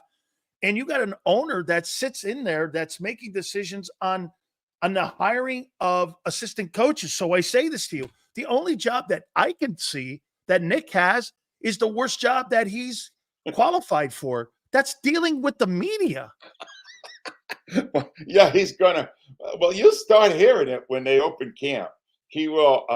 He's horrible in front of a mic. He's bad at it, but everything else they took away. Right. And the only reason. Am I right, Angelo? That's right. the only job I can come to. I'm going to tell you exactly why Nick Sirianni's still there. It's got nothing to do with anything except Jeff Lurie does not want to say he was wrong. That's all it is. He had to, you know how he has these dog and pony shows every time he's bringing in a new coach? Oh, we had a 19-hour interview, right? Oh my God, we had all these people. It was so elaborate. We left no stone unturned. All this Such bullshit, right? And then he always ends up picking the guy with the least experience, who will give him the least negative feedback. And he does. So after 3-4 years, he doesn't want to cash out yet. He says, "No, the record's good. All this, Nick will be fine. We just won't have him actually do anything. He could just talk to the media. We don't give a damn what he says to the media. He's not going to say anything. He's scared. What is he going to say?" And then the team will finish with 5 victories. 5. So you're still predicting 5 wins. 5, Dan. Dan, the thing that is amusing me the most leading into training camp is the insane optimism of the media. I went to the final show of Glenn Macnow. I got into a nice little give and take with Ike Reese, the afternoon guy. And Ike Reese was an Eagle. He knows football. He does. And I said, "Ike, how many wins?" Big smile. 12. I got him at 12-5. And I said, "That's interesting. I also have a 12 and a 5. The other way around." And he looked at me. He probably blew up. And I said to him, "You lost Jason Kelsey. You lost Fletcher Cox. You lost Hassan Reddick. And you're winning 12 games after the way you finished last season. What are you smoking? I need to get some." It's not possible. It's not possible. So I have just watched this love fest, knowing how quickly they will turn when they lose the opener, which, by the way, they will lose the opening game. Yeah, they're going to lose to the Packers. They're going to lose the opening game in Brazil. And then it's like all these guys that predicted 12 wins, they all have amnesia. Now they'll tell you all the reasons they do the Eagles weren't going to be that good. They are not going to have a good year because Nick Sirianni is still there and they have a dysfunctional model. You cannot have a model that works with 2 new coordinators who are okay but not great and a head coach with no set. It's not going to work. Not going to work. And it's going to drive Jalen Hurts nuts. Last couple questions for you. I've got to ask the question, why is Howard Eskin not been fired? It's all speculation. I'll say this. It's 3 weeks now, and he has not spoken. Well, the longer it goes, you think the job is safer. Well, they're hoping, and you've had all this political turmoil with Biden and Trump and all. And that could take some of the spotlight away and let things cool down. Yeah. If the Eagles said today, "No, we've seen the tape. There is a tape. We've seen the tape. We will not employ somebody who is trying to do that, and we will not allow him on a sideline. His career's over." They haven't done that, and they haven't done. Why wouldn't they do it? They're Jeff Lurie. If he's anything, he's a feminist. He's a real protector of women's rights. He's great on those kind of issues, but he's got not a peep. And Howard has gone underground, and he hasn't been suspended, but nobody's heard his voice in over 3 weeks. My guess is, just a guess, Eagles are waiting to see if they can bring him back. Because the Eagles will decide his fate. His 2 hours a week on WIP at Saturday morning, it doesn't amount to enough. It's not an issue.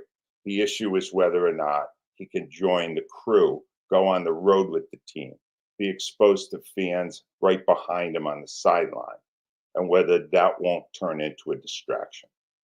Plus, any negative feedback from the fact that he's got allegations of sexual harassment. It's a lot to deal with for somebody who has a minor role.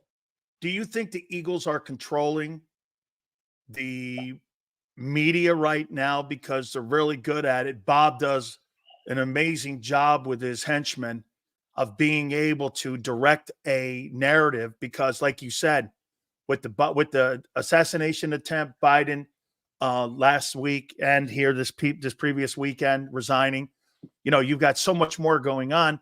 Do you think he is on the sidelines for the first exhibition game against the Ravens? Well, That's what they're trying to figure out. And right now, I'd say that they would probably try it. But keep in mind, there's only so much of the narrative you can control when there's video. You understand? The video is there. Why haven't the Phillies released it? Because the Phillies want to get as far away from this story as they can. Is it the relationship with WIP also? Oh, they have a relationship with WIP, but I don't think they don't have the same philosophy at the Eagles, or they're not as controlling as the Eagles are in terms of the media, not even close. But I think right now at this point, somebody's got the video. If the video comes out, it's over. So when you start to present a narrative that it wasn't that terrible or whatever he did was, a misunderstanding, and then the video comes out, you look like an idiot. But wouldn't you want that video out to vindicate you? Well, I don't think the video will vindicate.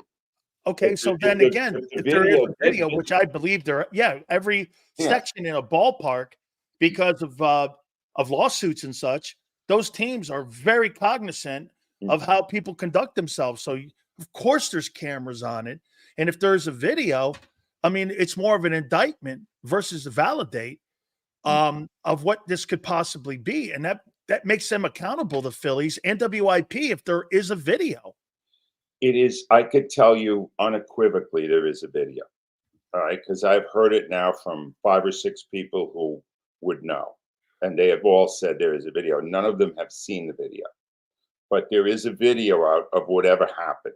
I have no idea what happened. I can't even speculate. But I could tell you that it was incriminating enough that that Odyssey, the company that owns WIP, engineered a ban of their own employee from a stadium. So something's on the video that they thought was incriminating. Do you think this is a behind-the-scenes suspension? Him not being on the air? That's true what it looks like, Dan. It's almost a month. Yeah. He hasn't been on the air. Yeah. They never announced the suspension. Right. I was there 33 years. I don't recall Howard ever being off the air this long. So I don't know. That's the point. When you're a media outlet, you need to be upfront with everyone all the time because you're asking them to be upfront with you. And I don't feel like they've done that. I feel like everybody is hiding, hoping this thing goes away. And the Eagles are there saying, not yet, not yet. Let's see. Maybe we could bring them back. We're still trying to figure that out. That's the way I'm reading it, but I'm down the shore. I'm not, look, maybe I'm totally wrong. Maybe my streak of being right on your show is ending, Danny. I don't know. No way. 2 last ones. I want to sneak them in off your blog. I got to do something about this light. I feel so bad. You look great. I do not have melanoma, people. I have not been in the sun 12 hours a day. I think you look like Caesar right now. We're good. Hey, I'm going off your blog here. Why do you think the Phillies have been lucky? Oh, they have been lucky. Look at the schedule. Look at that. I mean, they ended the first half of the season before the All-Star break and lost 2 out of 3 to a bad Oakland team. They went to Pittsburgh, those 2 out of 3 to a mediocre Pittsburgh team. They other than the fact that they lost Real Muto for a while, these other teams, Atlanta has been decimated by injury. I mean, decimated. The Dodgers, when the Phillies played the Dodgers, 6 of their starters were hurt. The Phillies have not. Now, look, I'm not blaming them for that. They must have a good medical team that they have kept these players pretty much. And then they lost a couple. They lost Hopper. They lost the leadoff guy. They didn't, and they came right back after 10 days. Yeah, they came right back after 10 days. And it's like, well, you know what? It's working out for them right now. That's what you need to win it all. But I'm not buying in on Christopher Sanchez. Is he going to do that all year? No way. I mean, Ranger Suarez is starting to come back to earth some. Nola, I've always thought is mediocre. I've never really been bought into him. Wheeler's terrific. Hopefully at 33 he could stay healthy. Nola's streaking. Right? I mean, but they got their back end, their bullpen is not good right now. I don't trust Alvarado. And their manager has a guy Hoffman come in and in the 8th inning, blow away the Pirates. I got to bring Alvarado in then the 9th. No, that's not the way I would manage. If I get a guy who's pitching that well, he's pitching the 9th inning, especially when I don't know who my closer is. There are still holes there. Yeah. But Dave Dombrowski is a great GM. And with a week to go before the trade deadline, something tells me he's going to make a couple of really strong moves that are going to put him in a great spot. They got a shot to do it, but right now, they got to start winning those big games in the playoffs. Final question for you. You bring up Dave Dombrowski, and I think I've told you this before. When I was down in South Florida, I got a chance to know Dave when he was running with Larry Feinfest, the Marlins, and all the talent that he would bring. And I knew him when he went up to Detroit, and obviously Boston as well, and now in Philly. I think Theo Epstein, him, a couple other guys, maybe Andrew Friedman out with the Dodgers. You're talking about some of the greatest general managers in all of baseball. But do you think these two guys get too much love, Howie Roseman and Dave Dombrowski? I personally think Dave, the roses he gets, he deserves. Howie, for me, Angelo, when I look at those two guys, and I look at Dave Dombrowski and I look at Howie Roseman, why don't I see the same guy? I mean, I just don't see. Wow. I look at Dave and I go, that guy, like you said, he's going to find a way to make it happen. But when I look at Howie, I'm like, he's going to angle his way to make something happen. It's a great read. Dombrowski works for John Middleton. John Middleton is not out shopping for yachts after his team gets eliminated. All right. John Middleton is a kind of a regular guy, even though he's a billionaire. He's a much more approachable guy who's much more willing to hear dissent so Dombrowski's job's a heck of a lot easier. But I said this in my blog the guy who's really got my applause right now is neither of those GM. It's Daryl Morey, because Daryl Morey, I don't know if it's going to work. Paul George, maybe, who knows? Daryl Morey looked at a situation and he went, Embiid's 32. I got the other guy, Max, he's young, but Embiid's the cornerstone of my franchise. I got to go all in. And he put it all in the middle. And he went, here, if this doesn't work, the process didn't work, we're screwed. He did it. He had a great offseason. He went out and did. From my perspective, that's what wins my respect, that a guy said, hey, we're going to do this. Whatever we could do, we're going to do. And he did it. Dombrowski will do similar in the week before a trade deadline. And Roseman's got the wherewithal to do it, but he's got an owner he has to nursemaid. And it's a lot harder when you have Jeff Lurie there saying, well, am I still the smartest man you've ever met, Howie? Of course you are, Jeff. Who else would even be in the running? Oh, that's my the God. problem. Hey, I love you. You're wonderful, man. You have a really great decision making. Hey, do you think I could put $35 million of dead cap money getting rid of Wentz? Thank you. You're the best. I love you. Holy cow, you mean you've got a brown-nosed guy to get what you want? Yep. And you know what? I'll say this. Howie's good at it. So you're telling me he's a professional brown-noser. That's how he gets what he wants. There are a lot of brown nosers in that organization, Dan. A lot of brown nosers. Woo! That's it. All over the place. That's how you win the support of the owner.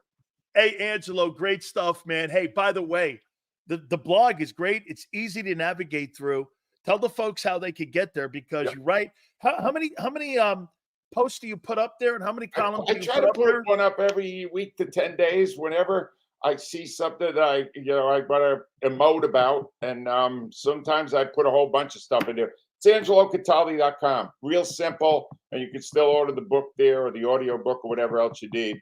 That's called the Bible on the Dan Sileo Show. The Bible. That's exactly correct. Angelo, one last one. When you write that blog, I noticed this. I see your old style because I went back and read some of your columns in the Inquirer.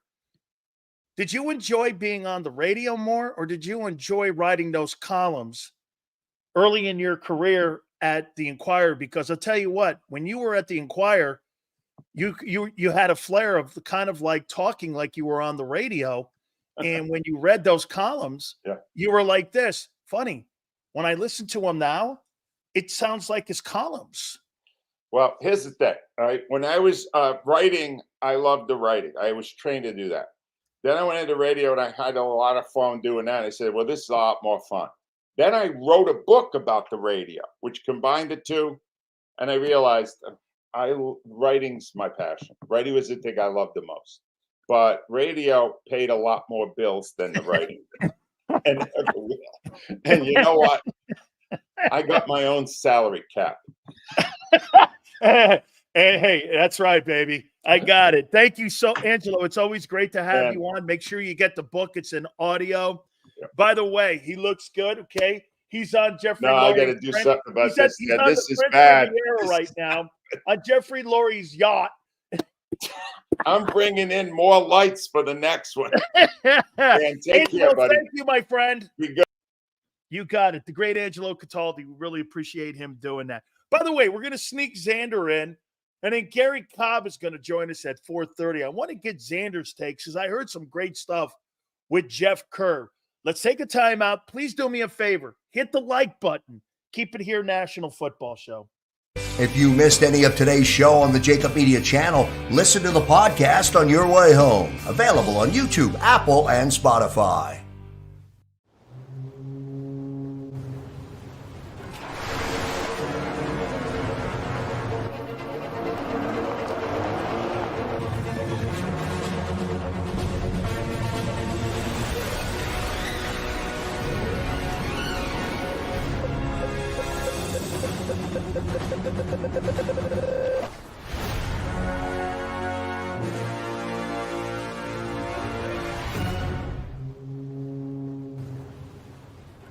Heading down the shore, have a ball once more.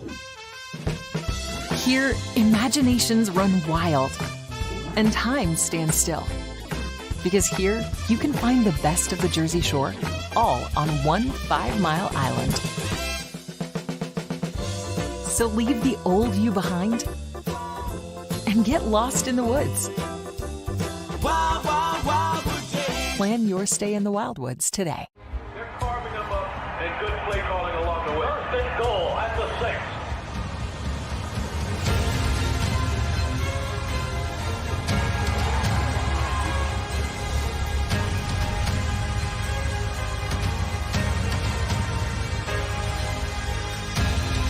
On the field of life, First Trust Bank is there for you. Champions on 3. 1, 2, 3. Because Philadelphia dreams deserve a Philadelphia bank. Win and save this baseball season from Colony Pools and Power Washing, a local company serving Delaware, Delco, and Chester County since 1970. Are you tired of looking at your greenhouse? Is your roof, siding, deck stained green from algae and mold? Let the experts pressure wash your home and take the pressure off of you. Win with Colony Pools and Power Washing. Call them now at 302-762-2250. That's 302-762-2250.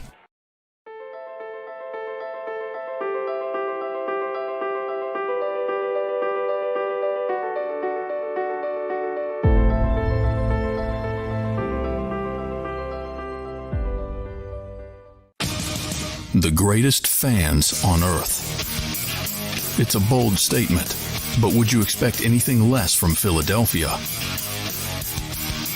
58 years of heartache creates a toughness, a grit, a resolve not found in most. Sure, our prayers were answered, but now that we've had a taste, we're looking for more. Pondley Hockey, official partner of the Philadelphia Eagles. EAGLES, Eagles.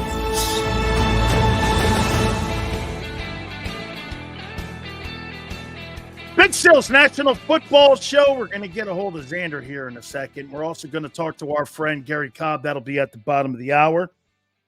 Looks like the Eagles schedule will be Wednesday, 10 a.m. practice, Thursday, 10 a.m., Friday will be a walkthrough, and then Saturday will be a 10 a.m. practice. So tomorrow they start reporting veterans and all will report, and free agents and rookies tomorrow to the NovaCare Center. A lot of teams are starting to get it rolling.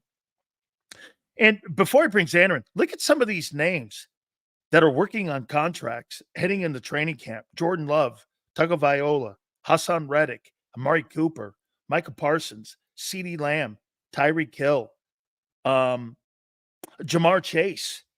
There are a bunch of guys that, as they get ready to go into training camp, are working on contracts with their respective teams. You know, I'll tell you this. I really enjoy the guests that they get on that because it's more the journalist that they get on Birds 365. You know, John's made that thing, and Xander too, by the way, who's added a lot to that. You get a lot of perspective on the guys that were actually out there at NovaCare covering the team.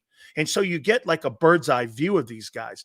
We kind of give you something different, more of a, you know, talk show host, former athletes, former players. We do get some journalists on like Jason Cole, but I like the dynamic that we have going on with JAKIB. And in the morning, I heard Jeff Kerr talking, and I love his perspective on how he sees the football team, especially guys like Devin White. I really loved how it was kind of a come to Jesus conversation. So Gary Cobb will join us from Fox 29 at the bottom of the hour. Just for a couple minutes here, let's get our friend Xander in, who did a great job this morning with Jeff Kerr and other guests that they had, as we're now we're in the air now, because tomorrow training camp, you're reporting here.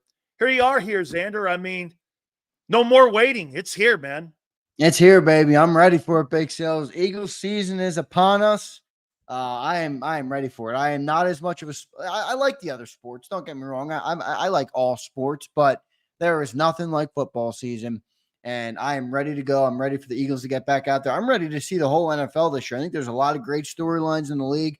It's going to be a great year of NFL football and college football as well. Absolutely. So let's do this here. Let's go into. Let's get into something that you said. You guys were basically talking about the linebacker play, and you were talking about Devin White. I mean, I love what Jeff Kerr said. He went like this, Andrew. He's like, look, man, if you're thinking that guy's going to come in here and make an impact, Pro Bowl linebackers aren't out there that are going to be, well, 1-year deals at $3 million. You know what I'm saying? So again, I don't want to harp on it because we've been talking about it ad nauseum this offseason, the lack of linebacker attention. But is that going to be one of the concerns for Vic, for him to be able to adjust some of the weaknesses on that team as you're in training camp? Isn't that one of the areas they have to address? Yeah, is my internet okay, Sills? It says I'm a little bad. I hear you. You're kind of... You got me? Yeah, no, it's a big thing. I mean, the linebacker position is absolutely brutal. I'm holding out a sliver of hope, though, on Devin White. And the reason I'm doing it is because this guy was drafted 5th overall. Like I know he hasn't been great. I understand he was benched in Tampa Bay. I get it. I've heard it all. I don't need to be told why Devin White is going to fail. There's also a lot of reasons in the column at why he could succeed. You also have to remember, we are coming from Zach Cunningham and Nicholas Morrow at our position. Now, I'm not saying I want to be bad, but if we improve that position, which I think it's going to be an upgrade from those guys, you're going to have a better chance to have a better overall defense. I'm not saying we're going to have world-beating linebackers. I'm not saying we're going to have top 5, top 10 crew. Can we get the top 18? Can we get the top 20? And if we do that, I think the defense overall can be better. I think we're going to be better at corner this year. I like the young guys. I know they're young. I know they're unproven. I think they're better, faster, more equipped for the modern NFL. I like the defensive line. I think they're fast. I like the guys that tackle. I'm a little concerned about edge. I got to be honest. I'm concerned about rushing the passer. I'm not a Josh Sweat guy. Who knows on Bryce Huff? We'll see if he pans out. But, look, if the linebackers can play mediocre and Vic Fangio can get them to be that, I think it's going to improve our defense overall. And if we can get to, like I said, a top 15, top 18 defense overall, I think that's a whole different story. The offense starts clicking. I think it's a whole different ball club coming into the year. What do you make of this comment here that we made, having talked to some folks in Washington, that Brian Johnson is now telling folks in Cliff Kingsbury, and I got this from Doug Williams, who's inside the organization with the Washington Commanders, that Brian Johnson is telling Dan Quinn, and now, like Angelo said, there's some self-serving stuff here too to make myself not look as bad. So you have to take that into the conversation here. But he said last year, one of the discerning things that Jalen and Brian Johnson had was that Nick was calling 95% of the plays. Every time that they would put a game plan together, it would be Nick's influence that would take the game plan into a different direction. And that became the disconnect between the head coach, the play caller, and the quarterback. Diane Rossini reported 2 days ago that there was a disconnect that was manifesting from the beginning of the season all the way until the end, and that was part of it. So what's your takeaway when you hear that, Xander, that Nick last year and his interference was part of the reason why it looked so unstable last year? In a way, does it make you feel better? I mean, because, now we know it's not Nick anymore. So you're going to have a fresh mind, a fresh opinion, a fresh coordinator in there who's going to, who's coming in with a loaded roster of talent. I'm not happy about last year, but to be honest with you, brother, we're a day out from the Eagles reporting. Like, I don't even want to fucking think about last year anymore. I know you have to, and I know it's part of the context, and I get it. The collapse happened, and we're trying to rebound from that, so I get it. But look, Nick is not calling the offense anymore. They've made that very clear. I think that's a good thing for the team moving forward. I think Kellen Moore is going to turn the offense around. I think Vic Fangio, if he improves the defense 25%, 30%, I think we're looking at a whole different look this year, an entirely new team. You're right. It's a little concerning, but Nick's been removed. He's been castrated. So in a way, you could argue that's a good thing. If the whole offensive struggles were on him last year, you could argue it's a good thing what's happened. Big Sills, you and Xander do an amazing job. Xander, is there one thing that Sills may overlook with the team going into the season? Again, Xander just hit on it. He says, I don't even want to talk about last year. However, has the problem of last year been rectified? Has it been rectified? Because you know what? History, unfortunately, repeats itself, Xander. Yeah, listen, I mean, here's where I get it, because I read all the comments, and Sills, this, but then you get a lot of hate. A lot of people, have a problem with the way you cover this team. You are not an optimist on the team. So, but you also have to understand, if you're not a Philly fan and you're Dan, right? And you watch the NFL and you played in the NFL and you were on the most successful college team, maybe in the history of college football. He's seen success. He has seen the pinnacle of it. So when he watches a team collapse, when he watches Jalen Hurts struggle to throw the ball over the middle of the field, when he watches some of the things and he calls it from his perspective, maybe some of it is embellished in a Big Sills way, and I'm sure you'll admit that in some moments. But look, it's refreshing to me. I'm not the kind of guy that likes to be lied to or that likes to hear that everything is great. I'm more fall on the other side where, tell me why it's going to work and prove it to me, so I get it. I get what Sills is saying, but maybe the one thing Sills is overlooking is I think the offense is better than Sills gives credit for. I think the players on offense are better than – I think A.J. Brown is a better player than Sills gives credit for in his observations of the team. Doesn't mean there's not problems there. It doesn't mean Sills isn't right on a lot of the stuff he says. But if I had to pick one thing he's overlooking, I would say the sheer talent on the offensive side of the football. Here's probably what people have a problem with how I look at a football team. I don't give you the benefit of the doubt if you've never done it. Okay? I give A.J. Brown the benefit. I give A.J. Brown the benefit. I give Devontae the benefit. He's starting to build enough equity. I don't give Dallas Goedert the benefit of the doubt to stay healthy. I don't give Bryce Huff the benefit of the doubt because he had 1 year being a non-starter. I don't give anybody, and I'm giving the benefit of the doubt because of the talent that I see in Jalen Carter, okay? And I give a lot of benefit of the doubt to the people on offense. Am I giving the benefit of the doubt to Jalen? I'm giving the benefit of the doubt to Jalen. I'm not giving the benefit of the doubt to the coaching staff and the front office. Yeah, and it's fair if you don't give it to Jalen, to be honest. Look, I'm an Eagle fan, so I am giving Jalen the benefit of the doubt. I believe he's a better quarterback than he showed last year. But again, if you're Dan Sileo and you're not from Philly. You're not technically invested in the success of the team. Now he is, because his show will do better if they do better. But Jalen's done it for 1 year, guys. 1 year. 1 year of great play. That's not enough to earn the benefit of the doubt. So that's where I understand where Dan is coming from, where I think Hurts is going to get back. I think he's good enough to take us to the top. I do. I've said it openly on the show many times.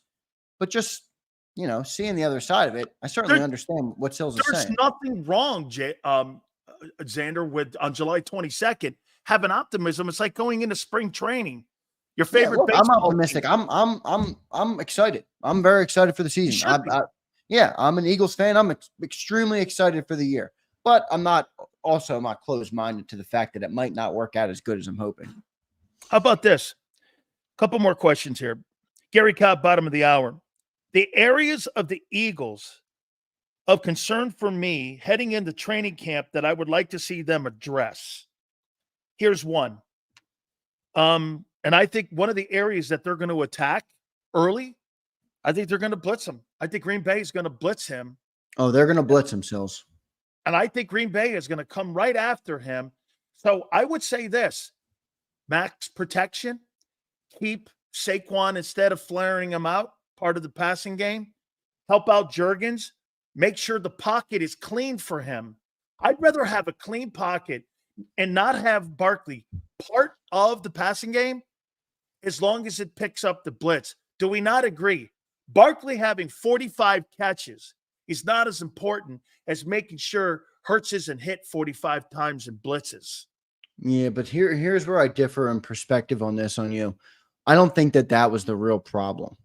And what I mean by that is it was the problem. Terrible last year. No. But I mean, the problem wasn't so much Hurts getting rid of the football. Now, that was a problem, but he wasn't getting the team into the right plays when a blitz was being identified at the line of scrimmage. Does adding an extra blocker help with that? I don't know if it does. No, if you're it's getting to play in. It's last year. One of the issues I told you a couple weeks ago was that they got that play in so late. Yeah, but even later, Dan, when you're at the line of scrimmage and you're a quarterback, and it's not Hurts from what we're told. It was Kelsey last year. It's going to be Juergens this year who's identifying the blitzes. Like the whole hot route conversation. Me and John had it in depth this morning. Hot routes are on the quarterback. When you identify a blitz and you call a hot route, it's because the blitz is coming from the left side. AJ, do a slant on the left side. Our default last year on the blitz was the bubble screen. And that's why so many fans are like, why do we keep running the bubble screen? They weren't calling bubble screens over and over again.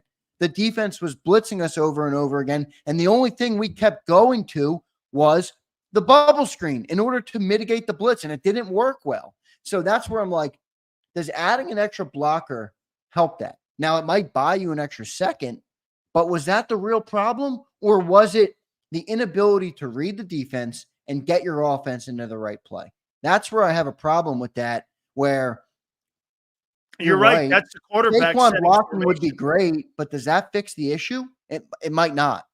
It might not. Here's the second one. They've got to figure out how to attack the middle of the field during training camp. That can't be wide open like that. They've got to attack that, which means to me, the more you work on that part of the game, and you can't be afraid to have Hurts go across the middle and think that he's going to have a turnover.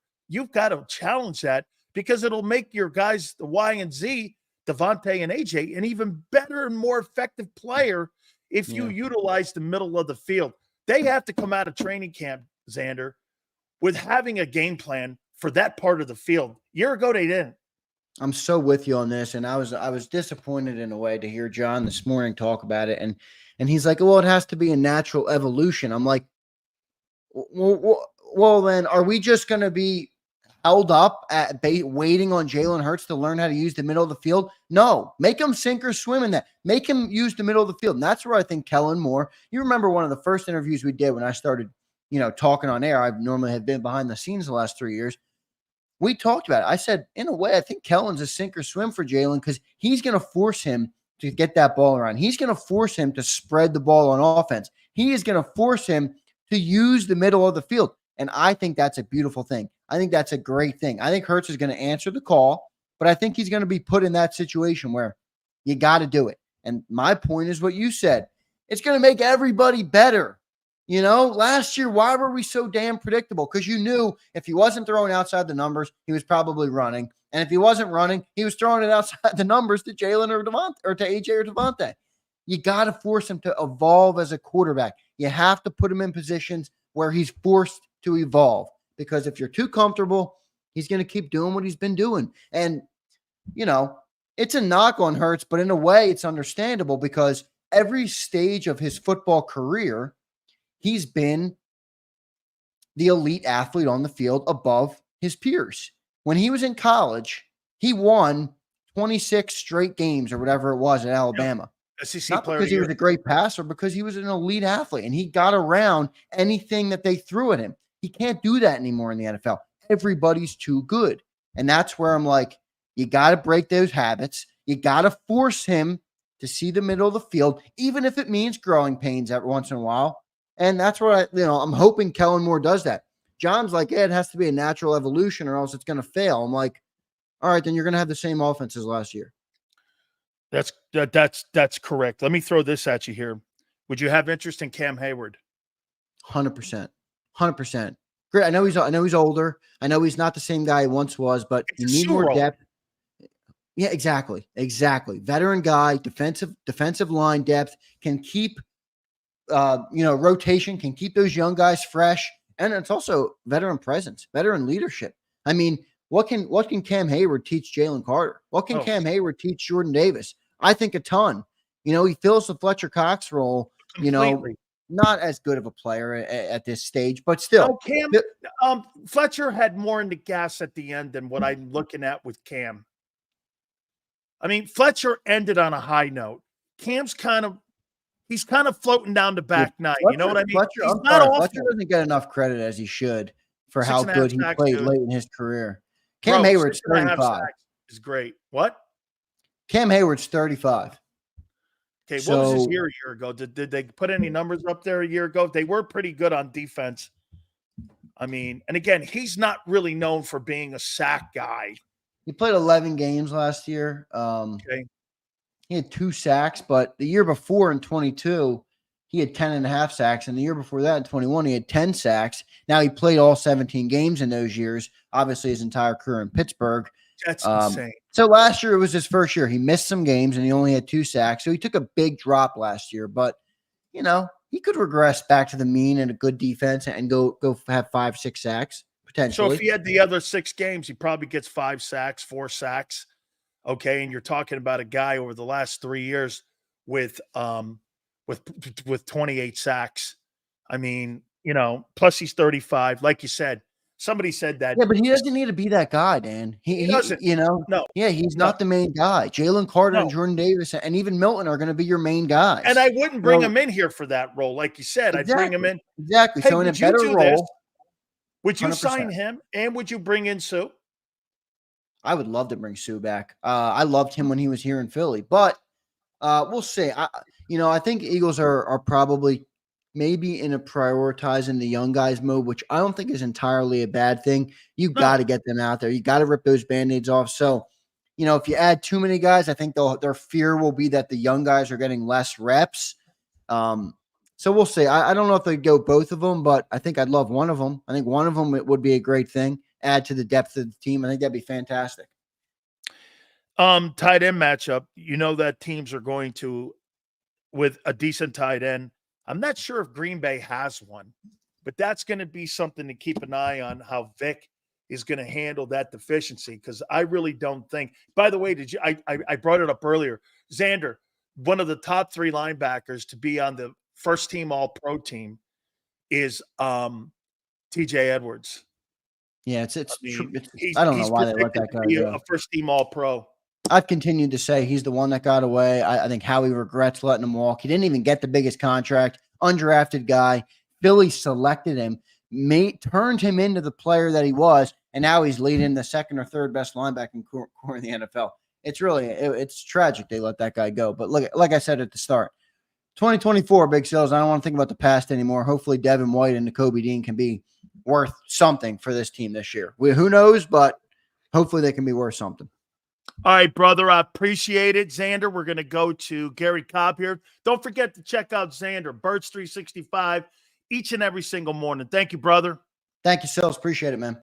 You got it. Let's go over to our friend Gary Cobb from Fox 29 in Philadelphia. And Angelo was really great at 3:30. Xander, just a couple minutes here, and now our dear friend. Here it is, Gary. Ready to roll, man. Training camp, right? Tomorrow they report. Yeah, it's that time. I think that there are a lot of people, I mean, everywhere you go around here in Philadelphia, in the area, people are expecting a lot. I think that, I like a lot of the moves they've made. I understand. I think that coaching-wise, I think they made some good decisions there. But the players ultimately have to go on the field and get the job done. So we'll see what happens there. But there's a lot of excitement. And with the excitement is expectation. So, they know. I mean, these guys have been here in Philadelphia, and they know that, they do expect quality play, especially you got a team. This team had been to the Super Bowl. Many of these players, same guys. So people are expecting a good season, an outstanding season, not just good, a great season. That's Gary, what they expect. I had a conversation with Carl Dunbar, the defensive line coach for the Steelers, and it's true that the Steelers are in the process of fielding phone calls to potentially move Cam Heyward. Now, you would be looking at a guy like that. He's 35 years of age. He would be kind of put in the same role of what Adama Sue was in that 2022 role. Last year, he played in 11 ball games, had 2 sacks. The year before that, he had 10.5. The year before that, he had 11 sacks. Yeah. So you're talking about a guy who's kind of now coming down to back 9 here. Is that a kind of guy that you would think that you would add? Can you imagine Milton Williams, Jalen Carter, and Jordan Davis and Cameron Heyward that you would have going into that Packer game? I would feel a lot more comfortable if I had that crew going into that game. I think so. And the thing that he brings, which was what we've been talking about, which is he's been there. I mean, the guy has played at a very high level, and he's been, excellence. I mean, so he knows what it takes to get up to that excellence level. And he's a big body. So he's a guy who he's got the kind of personality that you would want, similar to some of the guys that just left, but guys that have played on Pro Bowl and really, for that matter, Hall of Fame type of level, that, the guy is a guy that can communicate to these other guys. And if you look at that defensive line with the young players they have, I think he's a great guy to be working with Jordan Davis. Come on. He's a big body, just like Jordan Davis, big guy. And he's going to be able to, push him, talk to him on the same level. So I think it would be great if they had him, on this football team, because, look at that defensive line. Really, amazingly, I think those 2 youngsters are going to have a lot to do with how far this team goes this year. And I'm talking about this year. How much growth do they make this year? I know you can expect things up the road, but this year, and I think that, bringing a Cam Heyward in here is going to help you get to that level. And, he could come in. And you know what? When you got a great player pushing you that has done it, there's something, you got nowhere to hide. I mean, like, this guy's being straight up with you, and he's telling you what you got to do in order to get to that greatness level. And I think that would be great. It would be great to have him in working with Jordan, I think he would be, of course, another guy that can go in there and play. But I think the biggest thing he's going to be is he's going to be an example there, though. Absolutely there. Yeah. I want to read you something here. And this is what's being said in Washington, D.C. as the Commanders get ready to go to camp here. Brian Johnson, I just had Angelo on, and this is intriguing here. So Brian Johnson, who's now the assistant head football coach to Dan Quinn and is the passing coordinator in Washington with Cliff Kingsbury, is telling people that a year ago, Nick Sirianni called 95% of the play calls in 2023, which led to the frustration of Jalen Hurts and Brian Johnson. And this is some of the things that Diane Rossini was reporting that there was a disconnect from the beginning of the year to the end of the year between the quarterback and the head coach because he was too knee-deep into changing up the game plan on Brian Johnson. Now, Brian Johnson, like Angelo said, there's a part of me that goes, well, he's trying to look good for his new employer too. So you got to take a little bit of that into it as well. But there's got to be some truth. I don't think Brian's just going to throw that out there that, hey, Nick was meddling in the game plan, and all the game plans that Jalen and I liked and agreed on, he parachute in and changed the approach up. What's your takeaway on that? That wouldn't be a shock to me. I could see that happening because there seemed to be discomfort, with Jalen. I didn't like his body language, and especially at the end of the season, you see something was awry. I mean, Jalen is a very coachable guy. Come on, the guy was raised by a coach. Okay, he's not a kid that is going to make a lot of trouble, but you could see that something was awry. Something wasn't, it wasn't flowing, and I could see that. I could see that being something. And in fairness with Nick, this is his team. See, and that's where, and you know what else? You know what makes this sound so true? At the fact that they told him, no, Kellen is running things on the offense. And maybe that's why when Jalen was asked the question this offseason, because there was a new role for him, right, Gary? He said, I really don't know, because he's now being put in a different role than he was a year ago. So personally now, it makes it even more sound with more sense because Jalen was just answering a question. Well, last year he was in a different role than he is now. I mean, it seems like I could see where not a big stretch. I mean, it's unusual to me to hear a organization make it a point to say, okay, head coach, you are not running the offense. Okay. Right. I mean, that's unusual for them to do something like that. And that says something. And in fairness to Nick, the fact that he was meddling, I could see where if you're a young coach and things aren't going well, I can see where you probably will meddle. Now, that might not work out well, which it didn't work out in this instance. But clearly, I could see last year he would have been meddling because you got Brian Johnson. Could he say anything to stop him from meddling? Does he have the power? No, he doesn't. But you could see Kellen Moore may have heard of that, may have found out, and made it a point to say, okay, I'm running the offense. Okay, now if I'm coming here, I'm running the offense. You see, he must have made it a point to get that in his deal. Gary, do you think Jalen went to management and when asked the question, you would have to think that ownership and the GM asked him his takeaway and he said, well, we would put this game plan together and here would be Nick coming in here, parachuting into the game plan. And it kind of got in the way. And all of a sudden now, because now, people are going, what are you talking about last year? Because, well, you don't want that to be a precursor to what could happen this year. You want that resolved. That's right. Now, do you believe that's been resolved? Okay. I think that how they found out, I don't know, but I can see where somehow they did find out. And that's a big issue, because, you got to have, the quarterback, you got to be working with him. Now, sometimes you might overrule him, but you're working with him. You're trying to do what he feels best. Because they even made it a point to say that that's the way they did the offense. And most offensive coordinators, they do that, which is they'll be looking at a lot of plays and everything. And then getting near the end of the week, they'll tell the quarterback, hey, which one of these do you like? What do you like out of this group? What do you feel good about?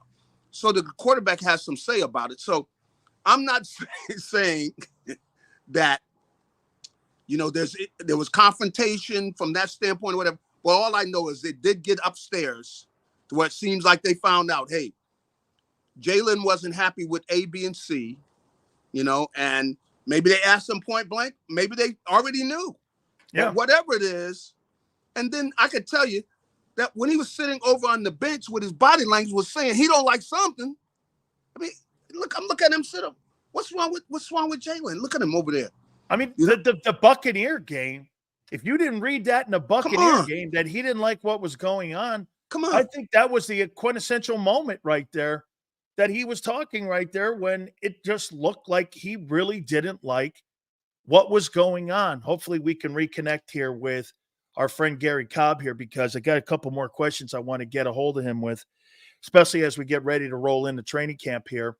Some of the questions that we went with Xander, there were still a couple more that we wanted to throw in here a little bit, so we'll do that. Now, look, again, Xander brings a great point up. Sills, that's last year. You guys are directly, and you're right. What I don't want to have happen here, okay? What I don't want to have happen here is you don't want to see a precursor, okay, to anything. Okay? You really don't want to see anything here where it would be a precursor to what could carry on into the regular season here. So let's reconnect here with Gary. And I'll say this to you too, Gary. Yeah. Going into training camp here tomorrow, everybody reports, as you know. Yep. I wrote these down that I'd like to see the Eagles concern themselves with on getting better and address, because this is the areas of the team that I think they're going to be attacked. Do you believe one of the things that they'll be working on is blitz pickup for Hurts? And I pointed this out earlier. Maybe early you go max protection with Barkley. You keep him back there.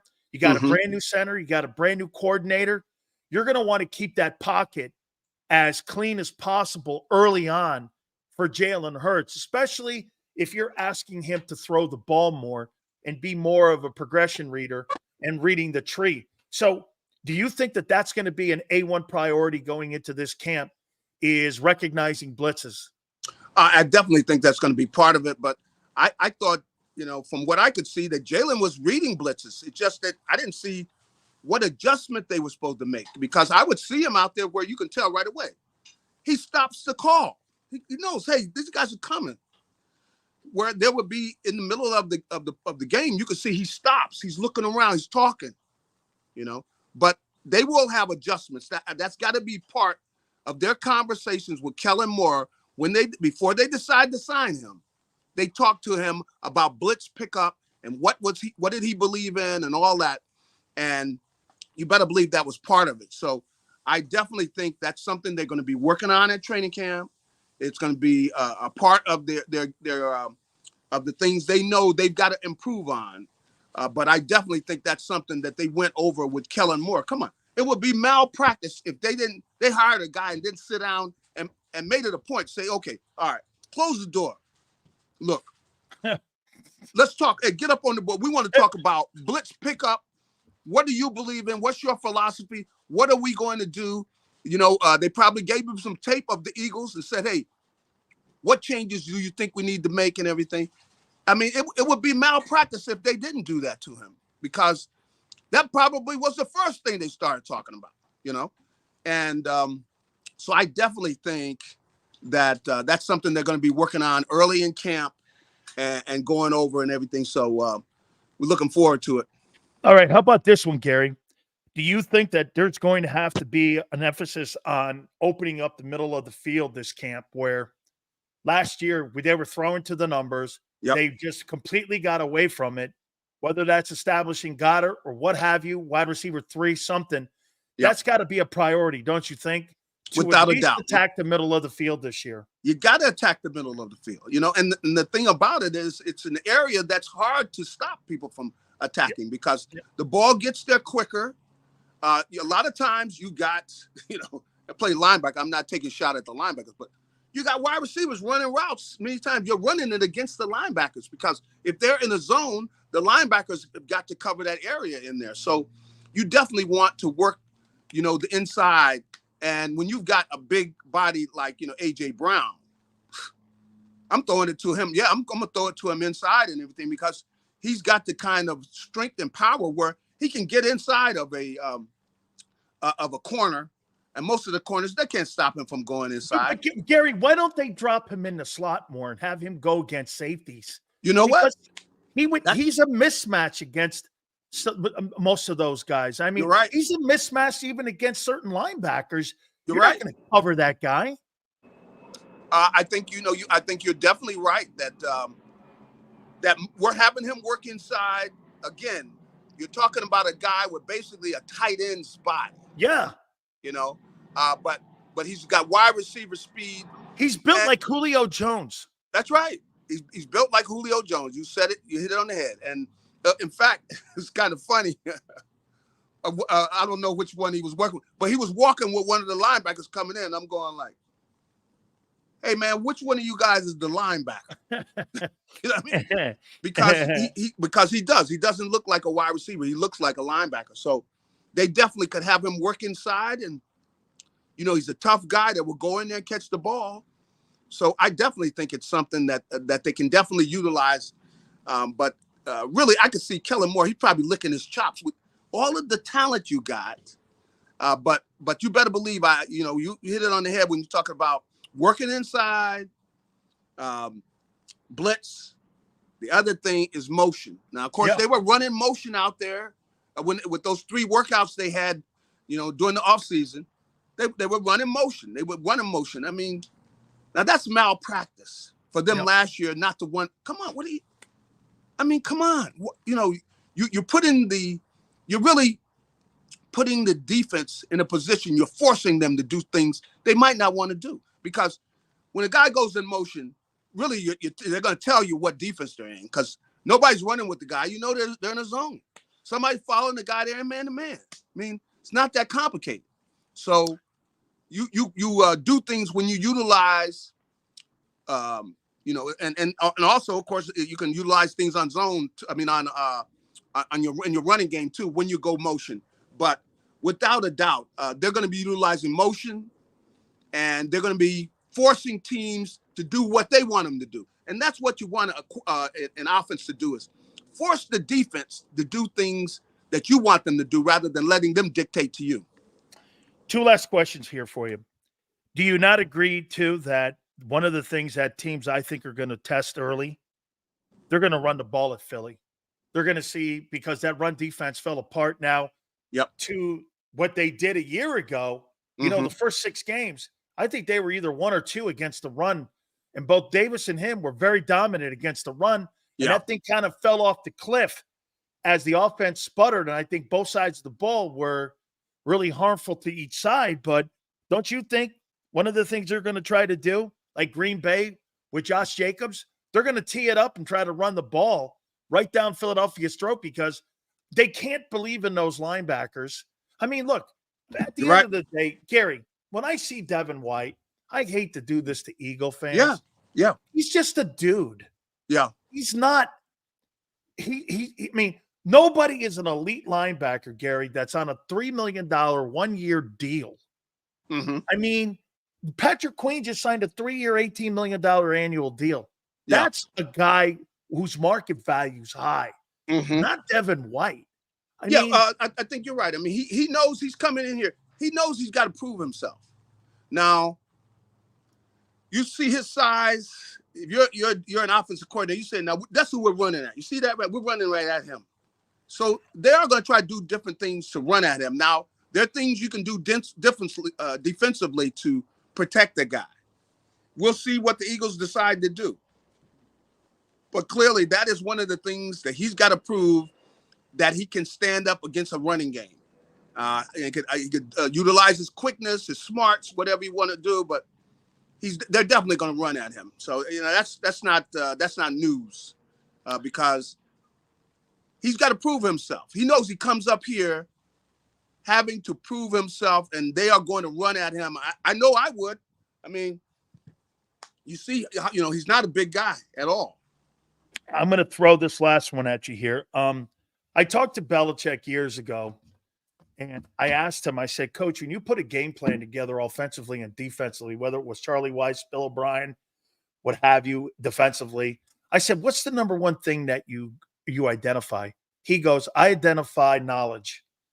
If that player has lack of knowledge of what he's being asked to do or experience, it's not about talent. Everybody in the NFL is talented. What you do is you go after lack of knowledge. You've got a lot of young players in that secondary. Yes, you do. So if I see Quinyon Mitchell back there, I'm running crossing routes. I want to see how they're going to react to that. If you're putting Cooper DeJean in the slot and you put Quinyon Mitchell, to me, is that a remedy for success? And again, I get it, Gary. You got to play the young kids. You got to get them out there. You got to understand it. But Belichick, that's right. This guy Yale here, Belichick attacks football IQ. And it's not that you don't know yet. It's that you haven't done it yet.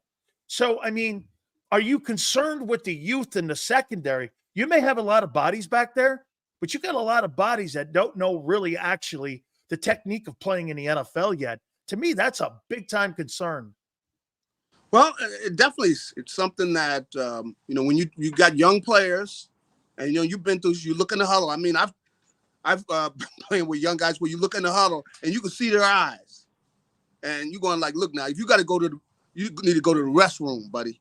How about this, Gary? How many times have you had a defensive lineman turn around and look at you and say, I did this to Irv Randall, who was with the Buccaneers. I turned around, they called the defense. I go, am I supposed to be in a 2 technique or 1 technique? He said, shade 3. I'm like, shit. I go, whoa, because this guy, how many times have you been asked that by a young player? Hey, where do I line up?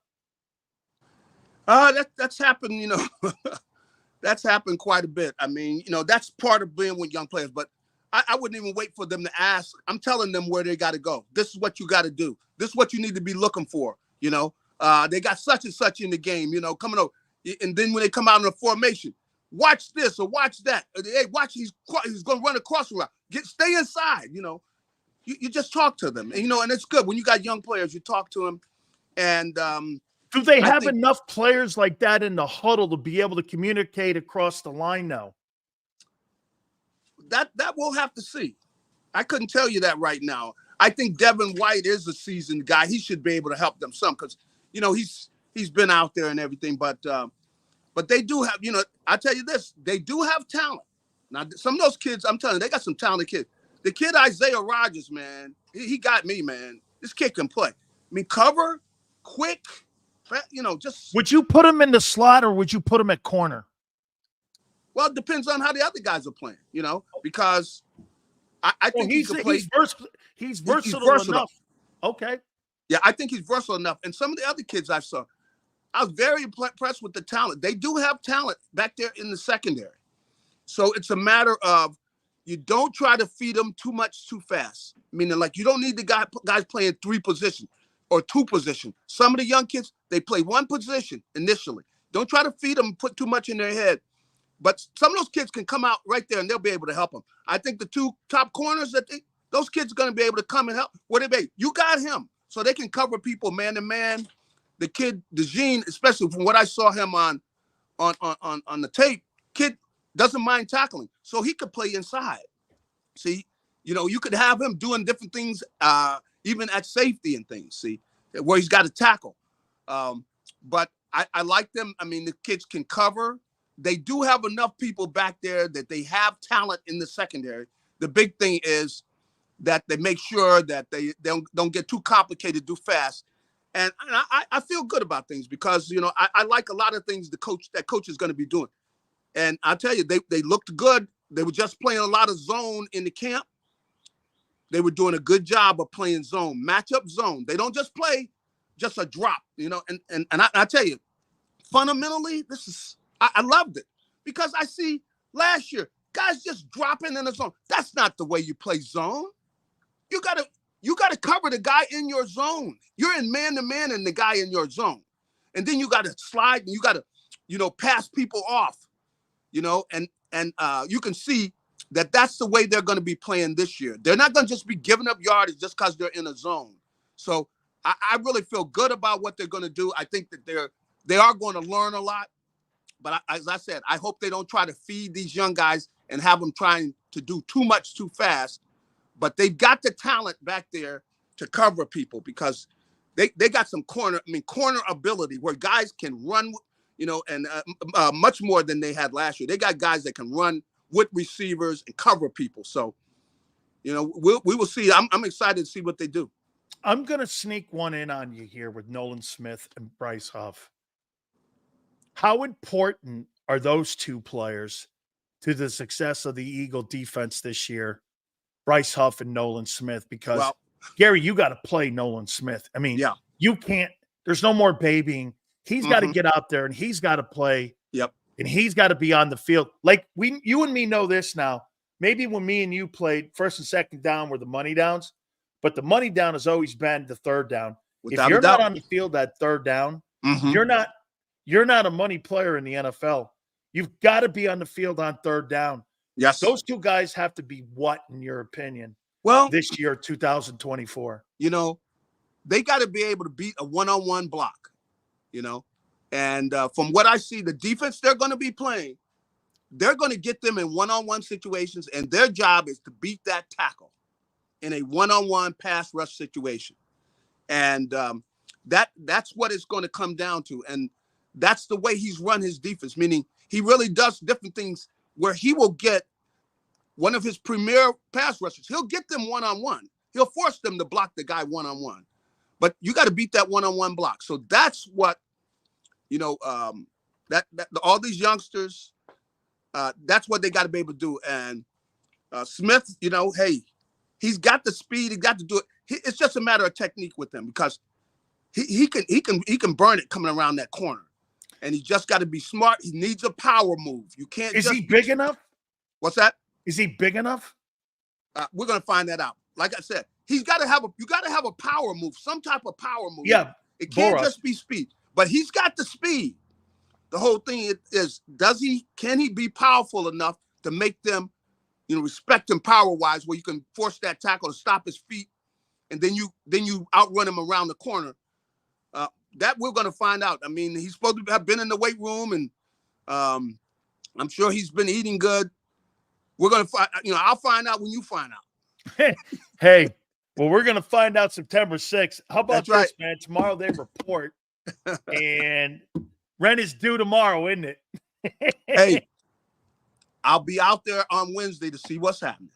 Absolutely. First practice is Wednesday, 10 a.m. Yep. Gary, thank you so much. Make sure you check Gary Cobb out on Fox 29 in Philadelphia. Thank you, my friend. Have a good one. All right. You got it. The great Gary Cobb. Yeah, rent's due. Rent is due, my friends. Hit the like button. Keep it here, National Football Show. If you missed any of today's show on the JAKIB Media channel, listen to the podcast on your way home. Available on YouTube, Apple, and Spotify.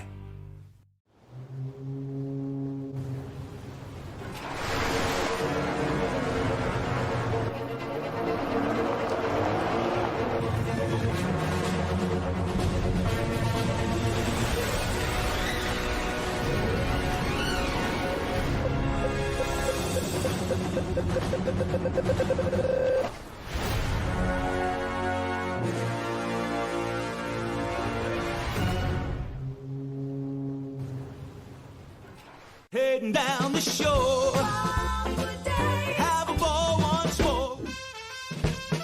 Here, imaginations run wild and time stands still. Because here, you can find the best of the Jersey Shore, all on one 5-mile island. So leave the old you behind and get lost in the woods. Wild, wild, wildwood day. Plan your stay in the Wildwoods today. They're carving them up and good play calling along the way. First and goal at the 6.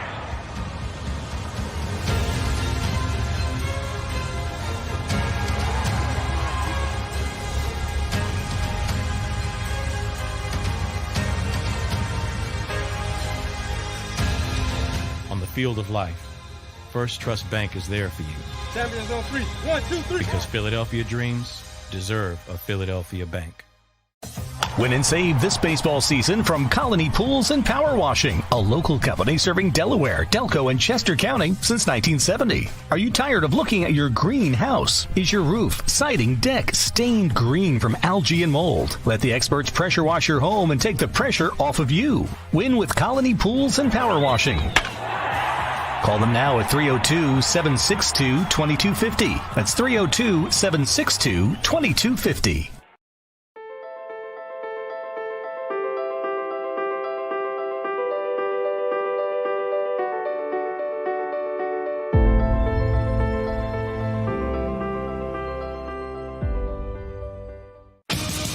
the greatest fans on earth. It's a bold statement, but would you expect anything less from Philadelphia? 58 years of heartache creates a toughness, a grit, a resolve not found in most. Sure, our prayers were answered, but now that we've had a taste, we're looking for more. Pondley Hockey, official partner of the Philadelphia Eagles. EAGLES, Eagles. Big Sil's National Football Show. Please hit the like button. Thank you guys so much. Football Monday tomorrow. Your favorite teams, pretty much all the teams report to training camp tomorrow. The Philadelphia Eagles included in that. I was watching a soundbite of Saquon Barkley a couple minutes ago, and he was calling out that bullshit artist, Joe Sean, and the general manager of the Giants, and Joe Shonin, excuse me. And he's like this, that phone call let me know exactly that I was never coming back. I knew immediately when he asked and said, hey, you're going to give us a chance. He goes, I knew right then and there I was never coming back to the Giants. I knew immediately. That's what a player tells you. You know, when John McMullen and Xander, I mean, I love John, you know that. When John was saying that these general managers have truthful conversations with them, that's not a truthful conversation. That's a bullshit artist. Joe Shonin should have just told him, hey, I don't know where we're going to be in a couple weeks. I'm not sure we've decided on what we're going to do at the position. We may go in a different route. We love you. I'm not sure we can afford you at this economic time right now because we need other areas of the football team that we need to fill holes. Why couldn't you be that transparent with the guy instead of giving him some bullshit artist thing, making him feel good about himself when you know full well he knew you were lying? You were lying to, you were bull-faced lying to the player in his exit interview with you.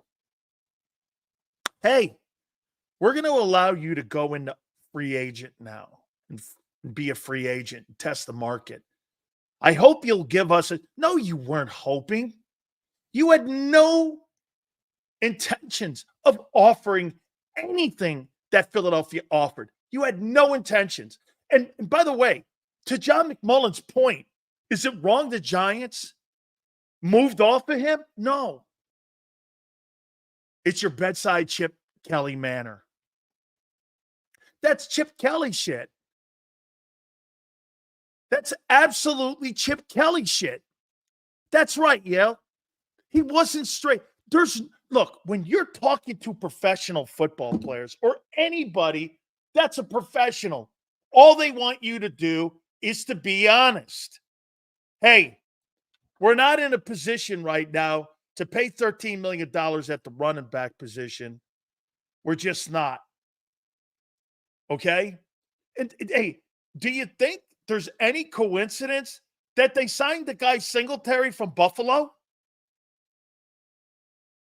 Do you think there's any coincidence to that? That they got the guy from Buffalo for Brian Dable at a cheaper price. That was their intention the whole time. He comes out in another episode of Hard Knocks and says, we can win a playoff game with Singletary. And you're like, man, why couldn't you be on? I mean, look, one thing I'll take with Saquon Barkley, when you listen to him, dude, he don't come off like he's an asshole. And he don't come off like he's a bad teammate. And he doesn't come off like he didn't enjoy his time as a New York Giant. He's probably brokenhearted that he had to leave the Giants, but he's probably thrilled to death to be around a super talented team. Look, I would say this is Barkley's feelings. And I don't know this. He probably hates the fact he's not a New York Giant, but he probably loves the fact that he's on a team that can compete for a Super Bowl. I mean, he looks, and plus, he's in Philadelphia. You're kind of in an area where there's kind of Penn State country. And so you're kind of like in that boat in Pennsylvania. I mean, look, how pretty cool is that? You got to play in the New York area, your pro ball, and now you're back in Pennsylvania playing your football in the pros. where you played your entire college career and your high school career. That's pretty shit, man. That's awesome. Dude, shit, you don't have to leave like what? You don't have to leave like a 400-mile radius, and you're playing all your ball in one area. All your friends, your family, everyone get to see you play. You got a great fan base. The Giant fan base is not what it once was. You know, the New York Giants used to will tickets. You couldn't buy tickets to the old Meadowlands. You couldn't buy tickets to Giant games. They were like willed for decades. They didn't, I mean, they had like walk-up gate tickets when people didn't show up or what have you. I mean, it was one of the hardest tickets to get. Now, Giant fan base is completely unraveled because of the way the organization has been run. It's a terrible run organization. John Mara's let that thing fall to pieces, which is insane. Since the old man died, it's totally not the same. Just not the same. Actually, Yale, I would say to Coughlin years, it hasn't been the same. And you got Joe Schoen, who is an untrustworthy, not telling the truth general manager. How do you expect to build a team when your players on your team don't believe you? Look at Daniel Jones. So in the two players that were the most important players in New York Giants the last 4 years, you lied to both. You lied to Jones by going out and trying to make a trade for New England to get the third pick so you can get Jaden Daniels or maybe even Drake May. And then you turn around and you put that out there on film. Then you tell Saquon Barkley some bullshit story. You don't have to worry about the Giants. I mean, you don't have to worry about hey, if I'm Daniel Jones, get me out of New York as fast as you can. Daniel Jones is getting ready to go to training camp. ACL looks like he's ready to go. If you're him, why in the world would you put your ass on the line when they haven't put their ass on the line for you? Okay, that's a good point. 48 million reasons, right, Sills? Okay. 48 million bucks is why I'm going to go out and do it. All right. You're right. I don't need to have an organization to tell me how good I am or whether you love me or not. Just pay me. You're right. 48 million. And he's owed another 48 next year. You're damn right. Yale. Hey, just like Eazy-E said, hey, you're paying me. I don't care what you do. Put that money in the bank every Tuesday. You don't like me? I don't give a shit. Pay me. Hey, there is something to be said about that. All right. Pro Football Focus. I got an Eagle topic here in a second. Pro Football Focus put the top defensive football players and ranked them. Defensive linemen. And they ranked the top defensive linemen in the NFL, Pro Football Focus. Number 10. This is Pro Football Focus, and I'll give you mine. They got Jalen Carter. Philadelphia Eagles, number 10. They got him ranked over the kid from Carolina. He's a pretty good ball player. Number 9, Aiden Hutchinson. This is Pro Football Focus. I'll give you mine. That's Detroit. Number 8 is Quinnen Williams, New York Jets. Man, I think he's a great football player. Man, I like him a lot. Number 7, Max Crosby, Las Vegas Raiders. Number 6, TJ Watt, Pittsburgh Steelers. Number 5, Dexter Lawrence, New York Giants. Love him. Guy's an anchor in the middle. The one thing that the Giants have the best front four in pro football. I mean, Burns, Kayvon Thibodeau, and Dexter Lawrence. You got all pros up and down the line of scrimmage there. That's a good-looking football team, and I think Thibodeau was really good a year ago out of Oregon, and I think he's a good-looking prospect. The Giants have the best front four. Okay? Best front four. Number 4, Nick Bosa, San Francisco 49ers. Number 3, Chris Jones, Kansas City Chiefs. Number 2, Micah Parsons, Dallas Cowboys. And the number 1 top defensive lineman, according to Pro Football Focus, is Myles Garrett. Here's my top 10. And I'll go 10 down. I'll go 1 down. And I'm taking from that top 10 list. I got Myles Garrett, number 1. I got Nick Bosa, number 2. I got TJ Watt, number 3. I got Chris Jones, number 4. I got Micah Parsons, number 5. I got Dexter Lawrence, number 6. I got Max Crosby, number 7. I got Aiden Hutchinson, number 8. I got Quinnen Williams, Jets, number 9. And I got Jalen Carter, number 10. Jalen Carter last year had 10 really good games. And the last 7, nothing to write home about. We shall see. Okay? We shall see. These are Pro Football Focus talking about the top defensive linemen. Eagles and Cowboys are probably going to both be 0-1 to start the year. Garrett is probably going to beat us by himself. Hey, DFW. It's going to be interesting to see how the Cowboy offensive line, because that is going to be the essential part on play action pass for the Cowboys this year. If you can't get any, you could say all you want about Tony Pollard. Tony Pollard was good enough to be a threat. I don't know you have a threat back there. Okay? I just don't know you have a threat. I mean, did you see Cam Akers just got signed by the Texans? So the Texans now have Joe Mixon and now Cam Akers as their running backs. Look at Houston. Cam Akers, Joe Mixon, Nico Collins, Stephon Diggs. The running back's good. There's another guy that got on that. I mean, Houston's got a lot of talent. And plus you have Stroud. And you got Jeremy Tunsil playing left tackle. That's pretty good-looking offense. And you got Slokey, the offensive play caller, who's one of the hottest candidates to be a head football coach.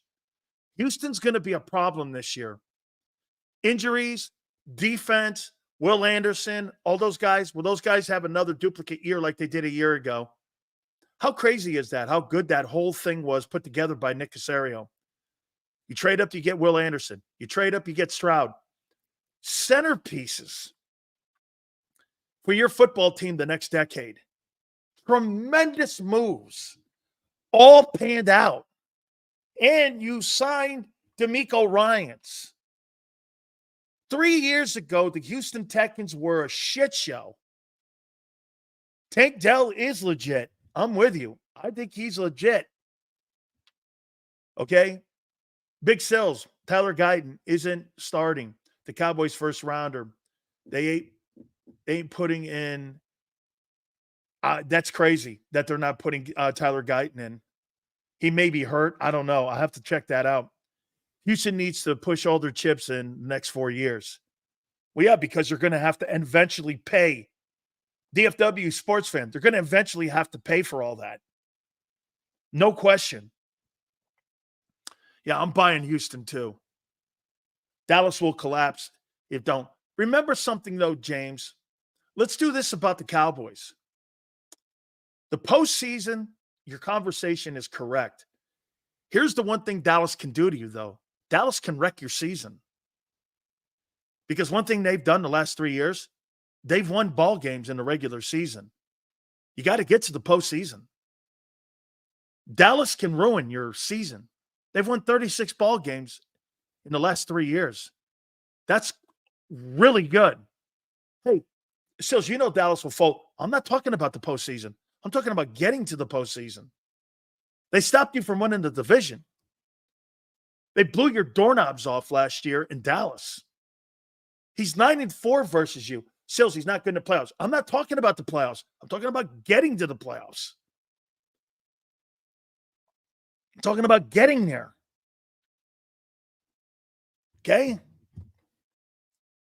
Tyler Guyton hasn't been ruled out for any games this year. They haven't even gotten to training camp yet. So, yeah, let's wait and see before we start looking at depth chart, because I haven't seen that. Okay? I haven't seen that. So I'm hearing that joke linebacker for the Browns is having contract dispute. I think a lot of these young players are trying to get payment and deferment payments, and some of these guys are trying to do manipulation on how they're paid out and payment scheduling.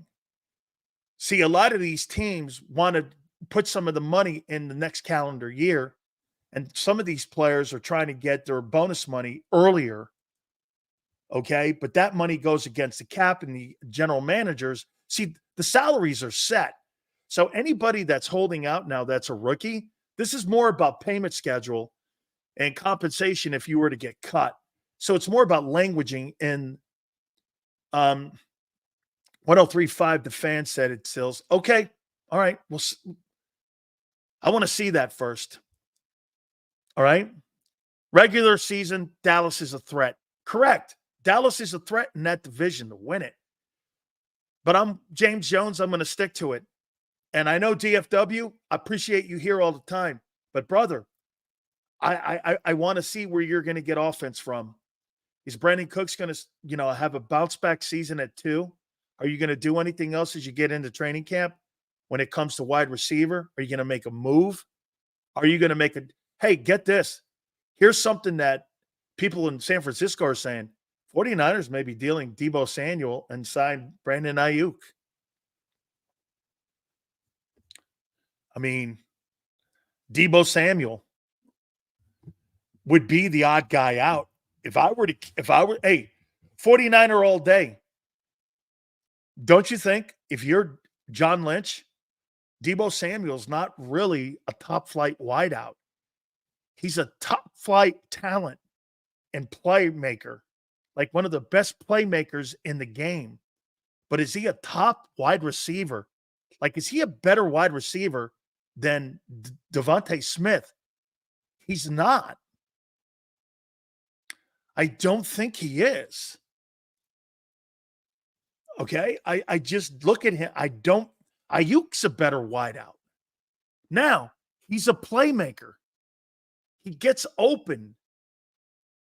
He's Kyle Shanahan's favorite pet rock. They do great things with him. But a Deebo Samuel on another football team. Now, how about this, Yale?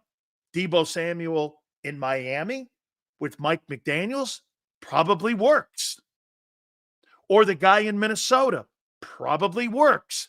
Or Sean McVay. Now, they're not going to trade a guy like that in division and in conference and keep him in the NFC. They would move him to the AFC. Deebo Samuel on the Kansas City Chiefs might be scary. You see, they got Xavier Worthy already working in the same page with Patrick Mahomes. You see Mahomes working with him? Their first practice together, they're working together, and he wants him to be a focal point this year. I'll tell you what, that Patrick Mahomes, man, he's taking this kid under his wing, and he's looking at him as a Tyreek Hill 2.0. That's pretty damn good, man. I like Mahomes, what he's doing. Andy Reid probably told him, get this guy on the same page. Put Deebo in Kansas City. That'd be scary. Deebo Samuel on jet sweeps. Jeez, they have the money. Dude, Deebo Samuel in Kansas City. Shit, Deebo Samuel. No, but nowhere in the NFC is San Francisco going to move him unless the compensation's good. Jacksonville. He played at South Carolina. Deebo Samuel for Bryce Young. They got the money down there.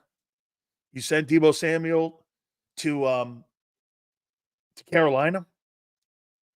I'm not giving a one-up for him. I don't think you have to give a one-up for him. I'd rather keep Brandon Ayuk. Quarterbacks are supposed to get on the same page with rookie wide receivers drafted in the first round if your wide receiver core sucks. Well, Senor, I don't know their wide receiver core sucks. I think their wide receiver core is B students. And you're hoping you found yourself an A student because I think he was the last player drafted in this past NFL draft in the first round, right? 32. Not mistaken. Bryce is still a huge prospect. Absolutely. No question about it. They got to get better players around him. Deebo to Josh Allen. Wow. Deebo Samuel in Buffalo would be freaky. Could you imagine those two guys up in Buffalo? Or Deebo in Baltimore? Hey, Pete, how about Deebo Samuel in Baltimore? San Francisco lost 3 first-round picks. Yep, that was on the Trey Lance move. Deebo Samuel to Pittsburgh. Yep, AFC team. Makes some sense. Buffalo still has, you're right, DFW. Very good. That's why I love some of the people that are in here. You guys are so knowledgeable. DFW is dead on right. They still have cap issues, and they got cap issues next year too. They still have to rectify. They spent all that money on the defensive side of the ball because of Sean McDermott. You're dead right. I think they got issues this year, and I think they're going to have some more accumulated numbers bite them next year too on their salary cap. Dude, Deebo's 25. Is he really Yale? He's 25, man, but doesn't it seem like he's got a lot of miles on him? Right? Just seems like he's got a ton of miles on him. Yeah, but the conversation is that there's 6 teams that have already contacted the San Francisco 49ers. Hey, Niner all day. 6 teams have already contacted the 49ers on a trade package for Brandon Ayuk. Oh, he's $25 million. Okay. And the 49ers are like this. Holy shit. This guy is considered like a T. Higgins. I never looked at him as a T. Higgins. I thought he was good, Brandon Ayuk, but I didn't think he was in that category of a T. Higgins. So they're looking at him now with value. So if you're the 49ers, I might move off of Samuel. Samuel's 28 in only 1 of 5 seasons with over 900. Yeah, but that's misleading, senor, because he's not a primary wide receiver in that offense. They have him carry the ball. They have him. You know, the Eagles have a guy on their roster they drafted at an A&M who kind of reminds me of that kind of player. So we have the same amount of, let's see. Kyle Shanahan thinks he can replace any player. I think it's him and Lynch. The one thing that you have in San Francisco that you don't have in Philly is what? You got a Hall of Fame general manager player that played on defense that knows personnel. John Lynch does a really great job of the personnel. And I'll give it to you. The Trey Lance thing was a disaster. But they saved themselves with the Brock Purdy. But look at what they did do. The Greenlaws, the Fred Warners, the Kittles, the trading for Trent Williams, the signing of Javon Hargrave. I think Hargrave's got 1 more year left. That's too much money, $20 million. They had to move Armstead. because he made so much money. And plus, at the end of this year, you're going to have to eventually have to pay the quarterback. So we drafted Debo and Ayuk. That's all John Lynch and Kyle Shanahan. That's right, Pete. Anais Smith can be a Debo-like player. Now, that's if the quarterback can find him. You got to have a quarterback that knows how to go through progressions and find a guy like that. That was his role at College Station. He played that Debo Samuel kind of role when he was at Texas A&M. So, right. Okay. Niners, damn good organization, no doubt. It's just their fans. Hey, man, I'll tell you what, Jack. Their fan base has seen a lot of great winning. From 1980, really pretty much since 1980, the San Francisco 49ers have probably been the best run organization for that length of time than any other football team in the league. Now they've gone through shitty ownership, going from Ed DeBartolo to the downtime with the sister, with Denise. Then they got into Jed York. They kind of righted the ship. They had to get the front office situation. They made a bunch of shitty plays. Jim Drunken Millers of the world, all those kind of bad draft picks. They've had a ton of them. So they went from that great dynasty that had it down. Then they picked it back up again when they had Trent Baalke in there, who I hated. Then they brought in Jim Harbaugh, put the organization back in the direction. Kyle Shanahan has got to win, but they're right around the rim every year. Niners have been a great organization. Yeah, since 1980, Jack, I said since 80. I give it to you, the 70s. The Steelers had those 4 titles.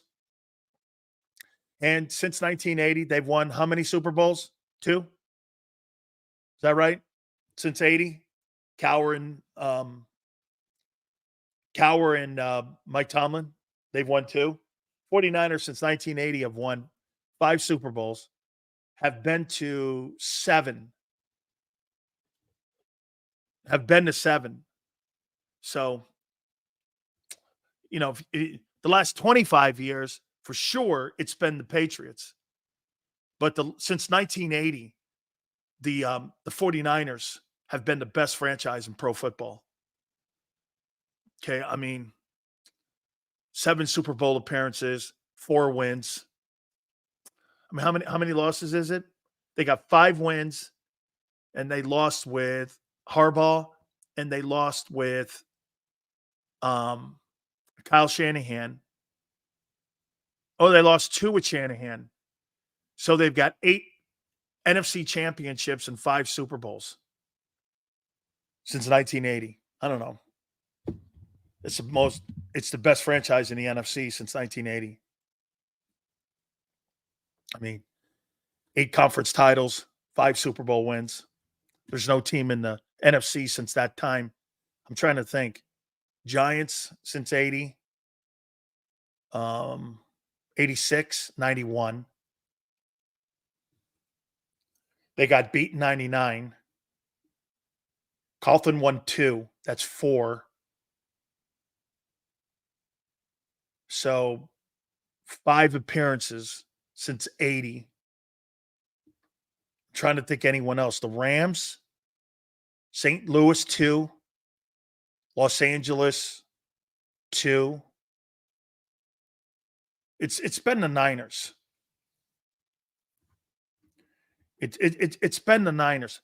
91, they won that Super Bowl. I think 94, they won that Super Bowl against the Chargers. Again, I'm just making a point, Niner, that since 1980, I think the Niners have been the best franchise in the NFC. I can't think of anyone else. Seattle's pretty good. Mike Holmgren took them to a Super Bowl a couple times, I think 2. Carroll went to 2, but it's been the 49ers. Last 25 years, obviously, it's been the Patriots. When people talk about the Niners and Cowboys Super Bowls, I feel like I'm being lectured in an ancient history class. Yeah, well, RTF, It's true, but remember something about your franchise, the Philadelphia Eagles. The Eagle franchise has built itself on all the things you did in the 90s. Or no, excuse me, in the early 2000s. Your blueprint and how you succeed is things that Andy Reid and Joe Banner put up. Not anything that's been something that's been there for 50 years. This is a brand new thing for you guys. Prior to that, it was Vermeil. Prior to that, it was really, you had to go back to the 40s or the 60s, early 60s. Right? Since 2000, the Eagles are the best NFC team in the playoffs. Absolutely not true. Oh, since 2000, the Eagles have been the best NFC team in the playoffs. 3 Super Bowls, 7 NFC championships. Well, the Giants have 2 wins since 2000. The Rams have 2 wins since 2000. The Eagles have 1 win since 2000.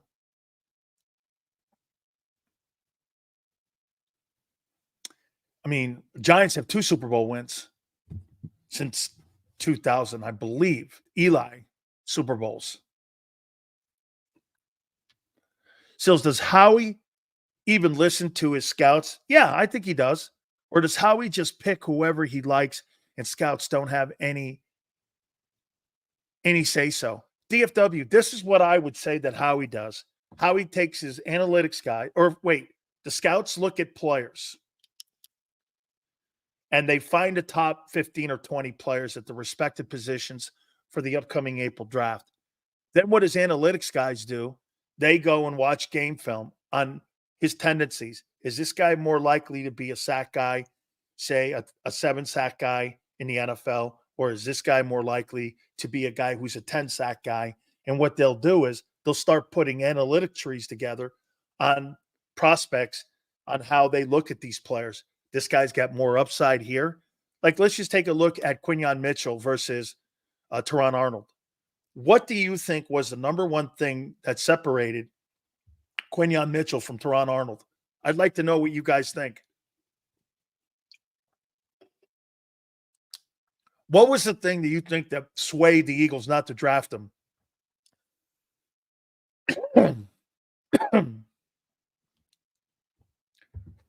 RTF goes speed. Toledo, that's a minus to me.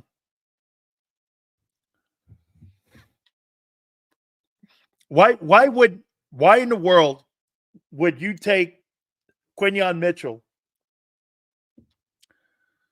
Smarts, that could play into it.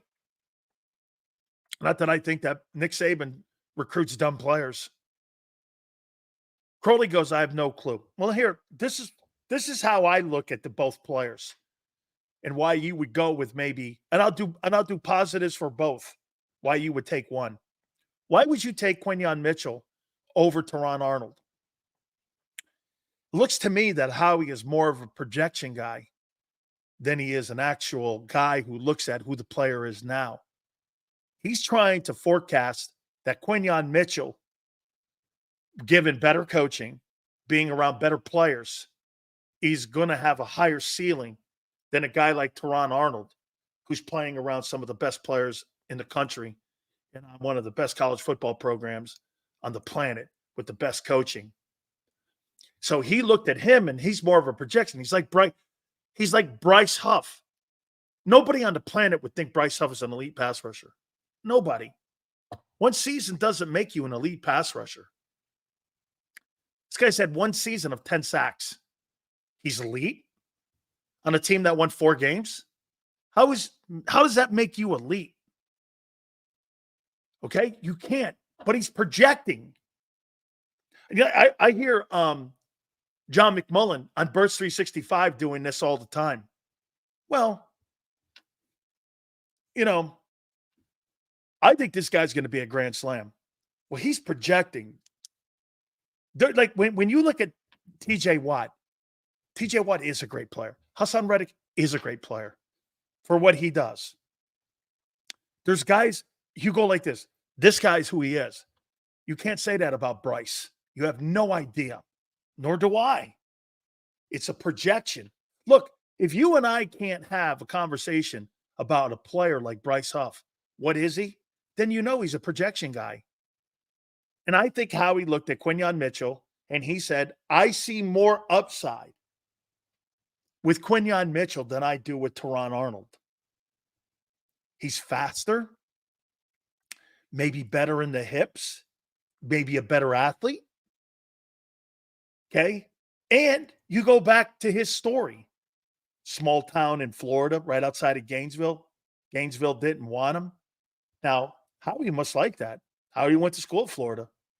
And if the Gators aren't recruiting you in the state of Florida, and you're a resident from Florida and you're a high school prospect, there's got to be something wrong with you. What's wrong with that guy? So Howie goes back to his high school. Nick has a relationship with the head coach at Toledo, was his roommate in college. And they sit there and they go, well, he had bad grades. So he couldn't get into college because he didn't have the requirements of a 2.0 student. Now, there's two things. You're either a dumbass or you're lazy. You don't have to be a lazy person to be lazy in grades. Being lazy in grades doesn't make you a lazy man. It just means you look at that as not being as an important part of the process to get you to the next level. And someone probably had to tell him that. That's why he sat out a year. Now I'm trying to get to you, and I'm trying to explain to you how I think they got to Quinyon Mitchell. And he probably liked that. He had to sit out a year. They saved a scholarship for him. And then you find out this guy shows up. He's a 3-year starter. He was offered well above $1.45 million in nil money. LSU was offering him. Florida was offering him. Tennessee was offering him. I hear Ohio State offered him. Clemson offered him money. Whole bunch of people wanted him to come in. I think Miami even offered him money. And he's like, no, these guys have been really loyal to me, so I'm going to stay here. Howie probably liked that too. Wanted to start something and finish it. This guy's got a really nice story. Talented kid. Showed up at the Senior Bowl. Was okay. Wasn't over the top. Drills-wise, he was great. Skill set-wise, they showed some good things. So Howie looked at him as more of a projection and said, I think there's more upside with him. Yeah, good character, all that played into it. Okay? And that's probably why Howie rolled the dice and said, you know, I think there's something about this kid. He seems like a special guy. And he took him. 3-year starter, albeit at Toledo. Now, that's probably why he took him over Teron Arnold. Now, I'll make this for Teron Arnold. Why would you take somebody over that? Well, who are you playing with? Playing with guys that are going to go in the top 4 rounds. Guys maybe went a year ago. You played on an elite defense. You played with some great players. But here's something that you always have to remember when you play it on an Alabama team, and Xander knows this as well as anybody. When you play on an Alabama football team, there's more moments for you to be able to put bad tape up. Why? You're playing against the elite people on the planet and in the country. You play against LSU or A&M or some of the people at Georgia, you're playing against the best players in the country. There's more opportunity for you to get beat on something, for you to look not that great. Jamar Chase running a in route on you and taking it to the barn. People are going to go, well, he got beat on that play. Well, look at who the guy beat him. Look at the guy that beat him. He's a first-team Pro Bowler. You're going against the best. To me, that doesn't make me shy away from him, though. I don't want guys playing Eastern Michigan. I would never have taken Quinyon Mitchell over. Now, look, he may be the guy. I'm not saying it's a bad pick. But that pick there, since quarterback is the number one most likely position for you to fail at, it's a 66% failure rate. I'm looking to try to take that number down to at least 35% failure. Give me a shot at making, who do I take? There's more of a risk with Mitchell than there is with Arnold on failing. Why? Because all the boxes get checked on Arnold's side. Played in the toughest conference. And here's something else. So let me get this right. Think about this too, Yale. Monday through Friday, I'm lining up against the best wide receiving room in the nation. Alabama has produced some of the greatest wide receivers in pro football that we've seen in the last 15, 20 years. It's insane how great that room is. I'll tell you this. Bama used to be known for O-linemen, D-linemen, and linebackers, shit like that. They're known for wideouts now, too. Those wide receivers are talented. And he lines up against those guys every single day. How are you not getting better? It's like Quinyon Mitchell now lining up every day against A.J. Brown. You think Quinyon Mitchell's getting better every day now, having lined up against Devontae Smith and A.J. Brown? Of course he's getting better. But without a doubt, he's getting better. Okay? Alabama don't produce, they acquire talent. That's not true. The greatest player in Nick Saban's coaching career defensively is Will Anderson. That wasn't acquired, that was recruited. Derrick Henry was not acquired. He was recruited. I mean, the best players that they've ever had, Hightower, was not acquired. He was recruited. That's not what they do at Alabama. They're starting to take more of the transfer portal, but Alabama was more of a Mark Ingram, was not acquired. As a matter of fact, you want to hear something? Alvin Kamara. Hey, Xander, tell me if I'm right. Will Anderson only has one season under his belt, Sills. Stop it. He was Defensive Player of the Year. He was the Defensive Rookie of the Year. Stop it, senor. Well, in the 1 year he played, he was the best rookie defensive player in the National Football League. Stop it, senor. Alvin Kamara is so talented as a player in the NFL, he didn't have a spot at Alabama. They had to transfer to Tennessee. They had so many good players at Alabama in the backfield that Alvin Kamara couldn't see the field.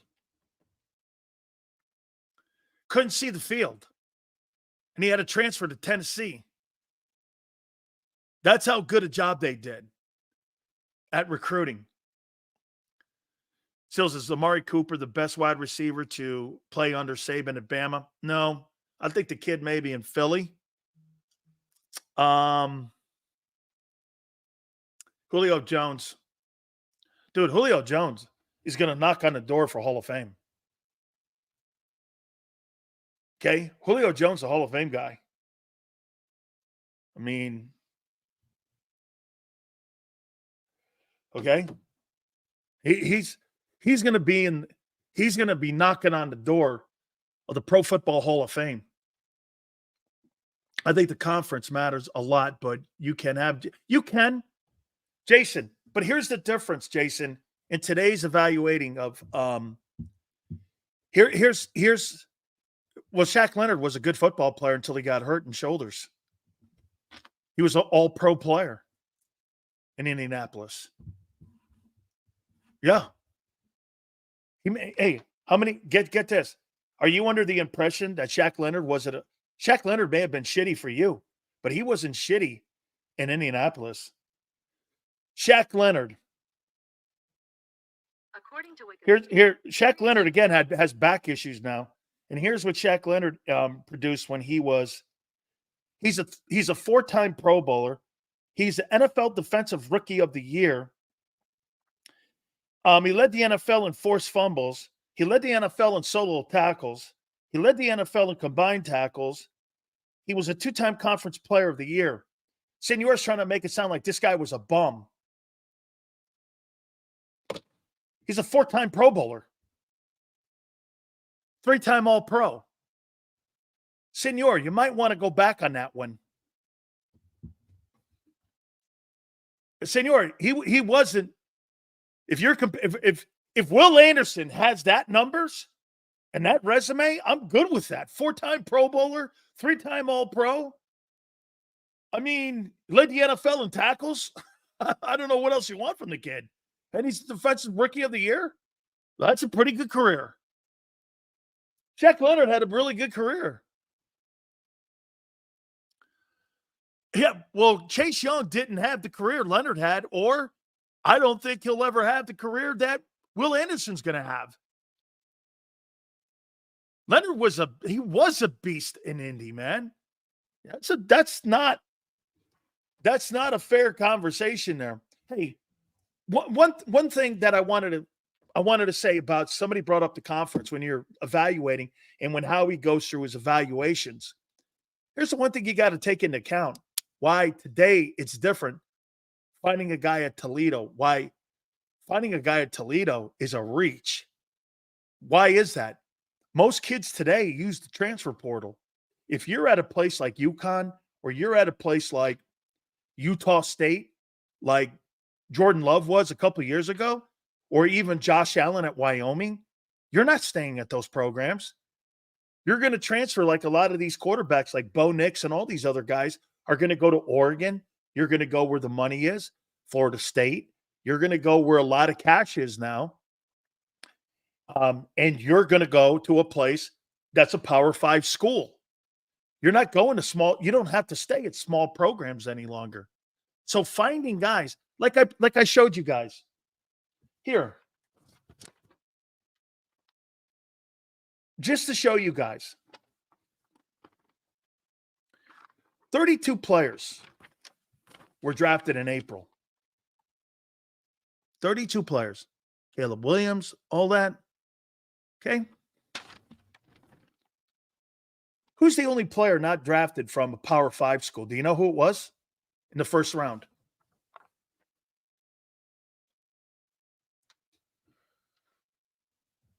Do you know of the 32 first rounders picked, who the only non-Power 5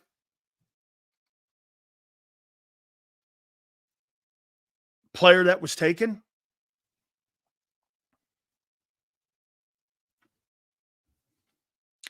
Who's the only NFL team that drafted a non-Power 5 kid?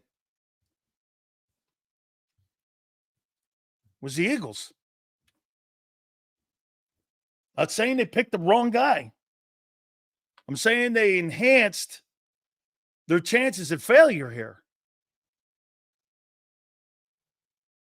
Okay?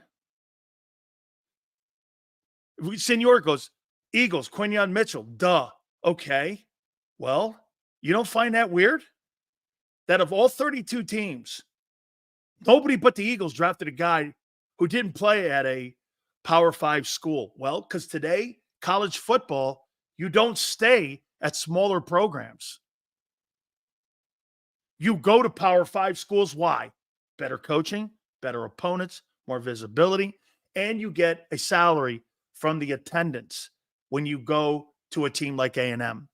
Do you understand when you play at Texas A&M, you get a paycheck every month for the people that show up to Kyle Field? Do you understand that? Every player probably gets $1,200, $1,300 a month for their take of the attendance that shows up at Kyle Field. That's just attendance that you get, maybe 12, might be more, maybe $2,000 that you get a paycheck. Part of the attendance at Kyle Field. They got about 90,000, maybe more. Like when you go to Michigan, 100,000. Those guys are probably making $2,500 a month as part of the attendance agreement that they have with their new nil deal. When you go to Alabama, they got, what is that place now, Xander? 98,000? You probably have $3,000 that go to players at Alabama, part of the attendance agreement that the SEC has with players. In attendance alone, not EA Sports, not anything. That's why these players are making now between $300,000 to $500,000 a year if you're an old lineman. If you're a skilled set guy, you're making $2 million, $1.5 million. I mean, Nolan Smith was an SEC school drafted in the first round. Doesn't always work out great, does it? Well, one thing I'll say about Nolan Smith played in the Southeastern Conference, and for the second year in a row, the Philadelphia Eagles felt that they knew better, drafted a guy that had injury issues. Nolan Smith and Nakobe Dean. Both guys had shoulder issues, and both of them have played out. Why wouldn't they play out in the NFL? Why would you draft injured players? I mean, somebody's got to hook me up on that one. So you draft the guy that had an injury issues at Georgia, and it's played out in the NFL. Josh Rosen had injury issues at UCLA, and they played out in the NFL. That doesn't go away. Okay? That doesn't go away.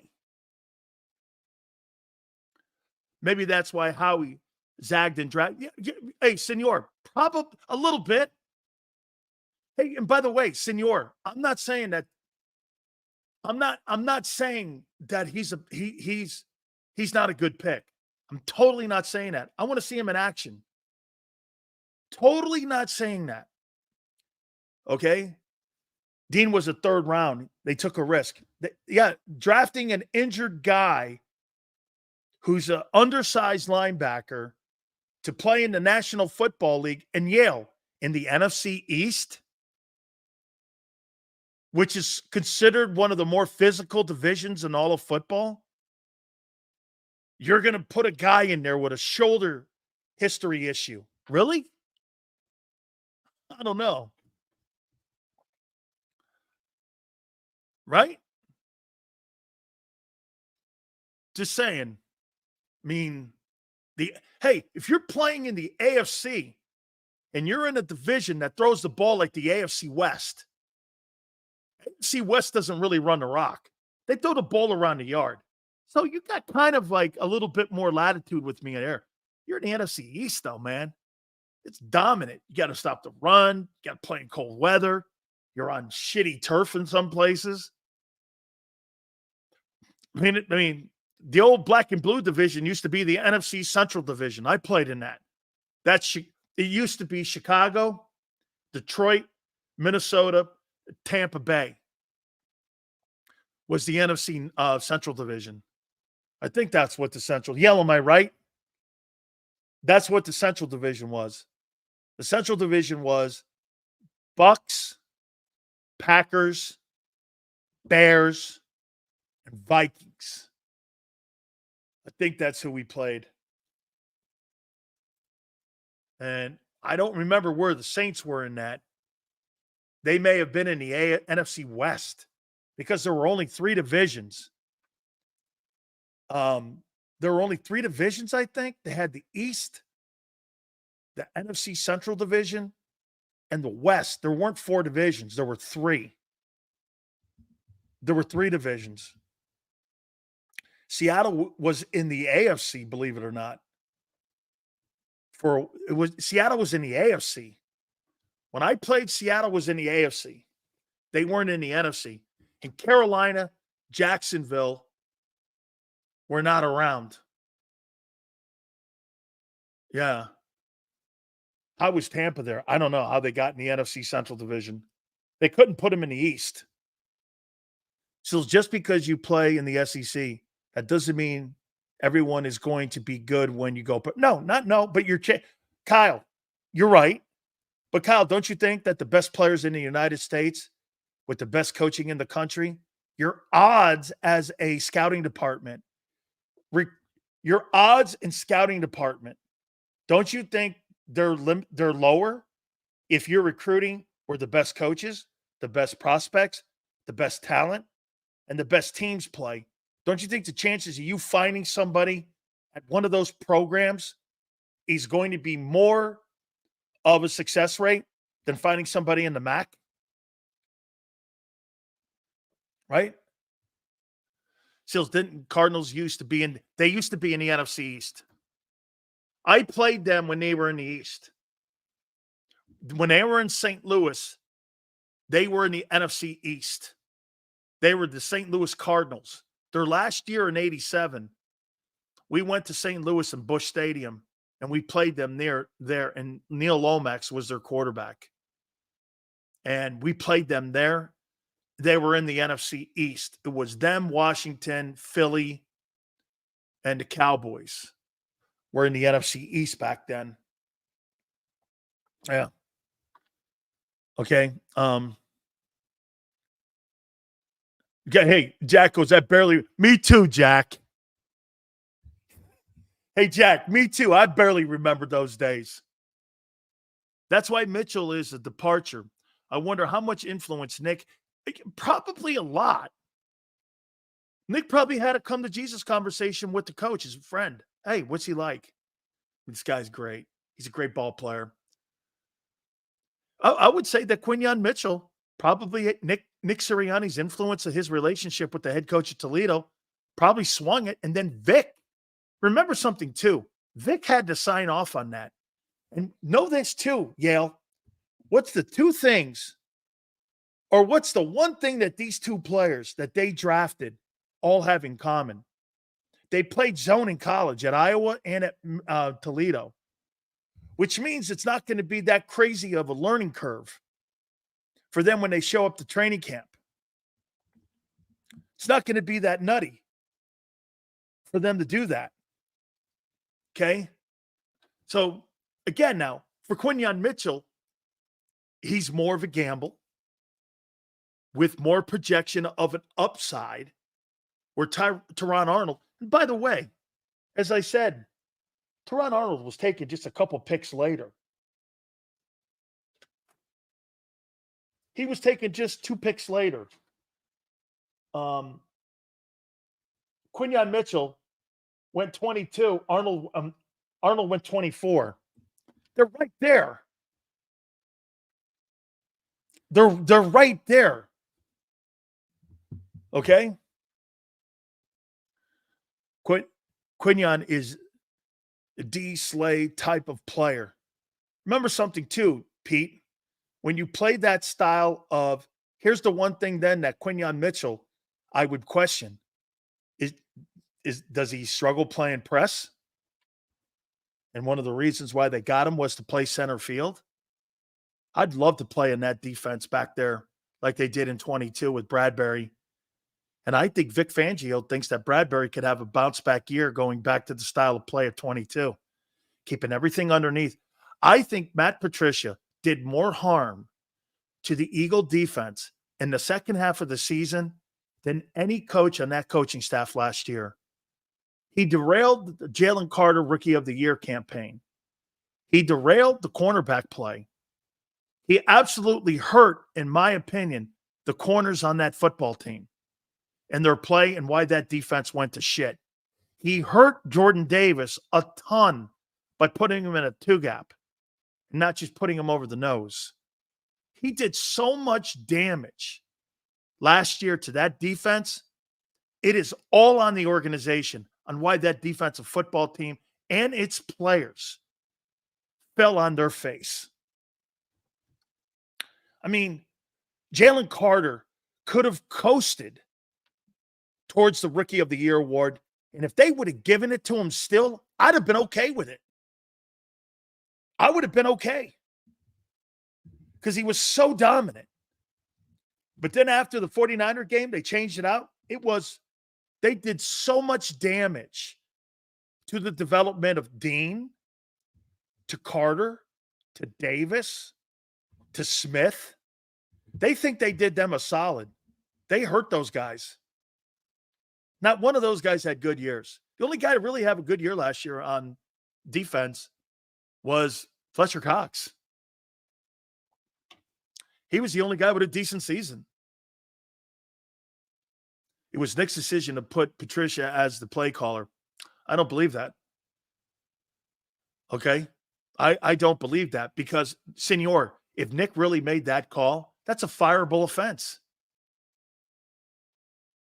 And if we're saying the same thing about his interfering, so he interfered with Brian Johnson, according to Brian Johnson, with the offensive game plan, and he interfered with Matt Patricia by putting him in there. Why in the world would you not fire him for that?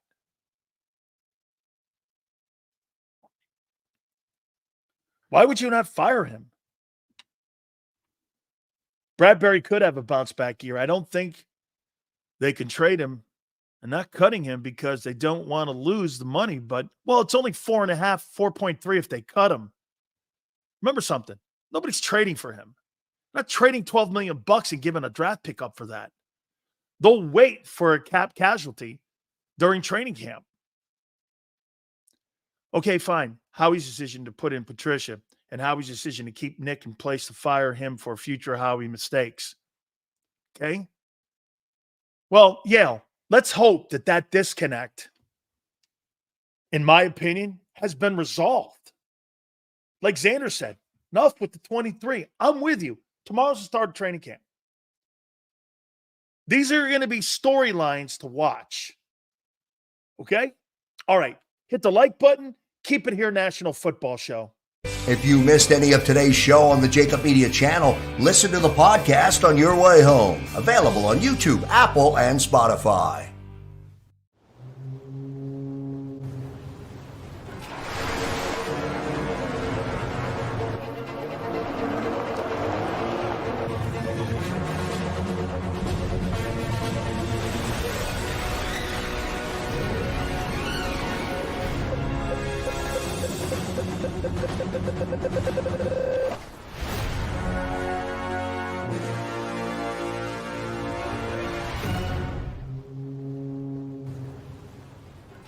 Heading down the shore.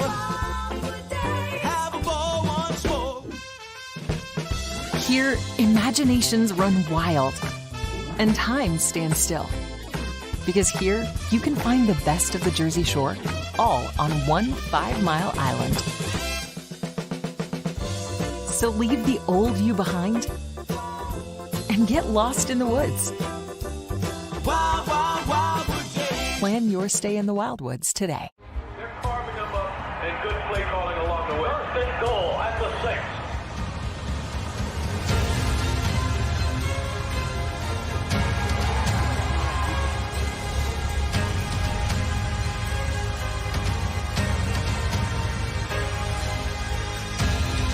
On the field of life, First Trust Bank is there for you.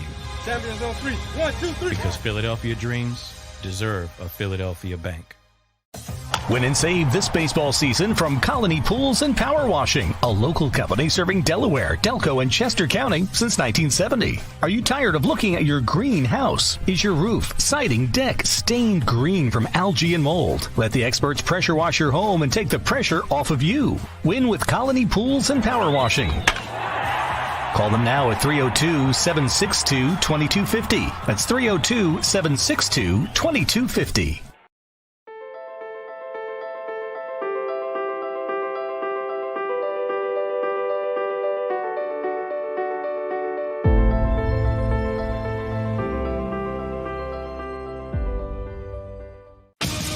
The greatest fans on earth. It's a bold statement, but would you expect anything less from Philadelphia?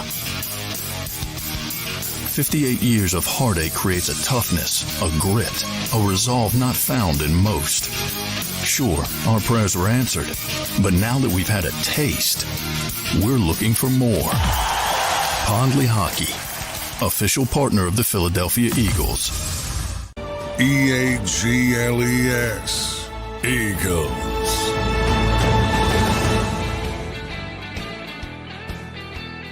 Hit the like button, please. Thank you guys so much. Appreciate you coming aboard here. Who leads the Eagles in sacks this year? Bryce Huff, Josh Sweat, Nolan Smith, Jalen Carter, or Milton Williams?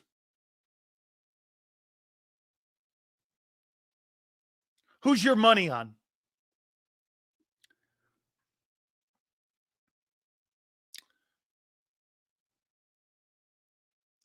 Jalen's.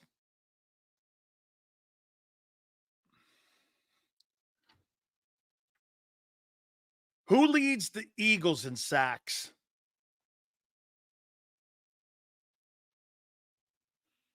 I got Jalen Carter. Here's my predictions on the sack total. Well, hey, Twiz, make sure Devin White makes the team first. Let me know if he makes the team. How you doing? Dude, Devin White. You talk about him like he's Reggie White or Randy White. I mean, dude. Hey, Twiz, here's my impression of Devin White. Hey, man, I went down to the dollar store, and I walked in there, man, they had a bunch of really great items on sale, a couple screwdrivers. You go over to Ace Hardware, you could buy those screwdrivers for about $10 a piece. You go to the dollar store, I could pick that bad puppy up for $1.19. And by the way, I can get three of them for less than $5 over at the dollar store. Over at the Ace Hardware, them things are going for $10 a pop. I need me about five screwdrivers. So, hey, look at me. I get 5 screwdrivers for less than $5. I go over to the Ace Hardware, I got to pay $50. Come on, man. I can't do that. I'm a man of small means. So let me go buy myself a linebacker over at the dollar store. That's a dollar store acquisition. Hey, where'd you get Jacoby? Where'd you get Devin White? Where'd you find him? Third aisle, dollar store, Yuma, Arizona. Yeah, Yuma, Arizona. Hey, third aisle, dollar store, right near Gila Bend too. You have to go through Gila Bend. You have to come up near the Trump wall. Right outside there, there's a dollar store. And I'm telling you, you can get the best screwdrivers on the planet right there at the dollar store, right there outside of Gila Bend near Yuma. Outstanding place. Oh, man. Training camp tomorrow. Shit. Planes in the air now, man. Airplanes in the air for sure. Yeah. So I'm saying this. I'm going to say 12 sacks for Carter. Nolan Smith, 3. Milton Williams, 6.5. Josh Sweat, 7.5. Bryce Huff, 7.5. There's your boys. Here's my fear about Bryce Huff. Because Bryce Huff wasn't played on third down or first and second down, right, Xander?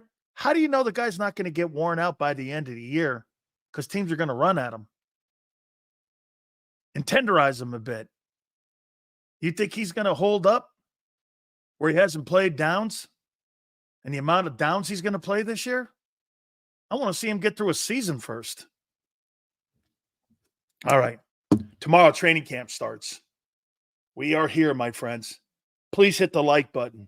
Xander, Big Joe, all of you, thank you so much on all the platforms, too. Good job today on Twitter. We appreciate that. Facebook as well. Please go back and like the YouTube show. We really appreciate it. They're on JAKIB Sports. Till tomorrow, 2 to 6. We'll see you on the flip side.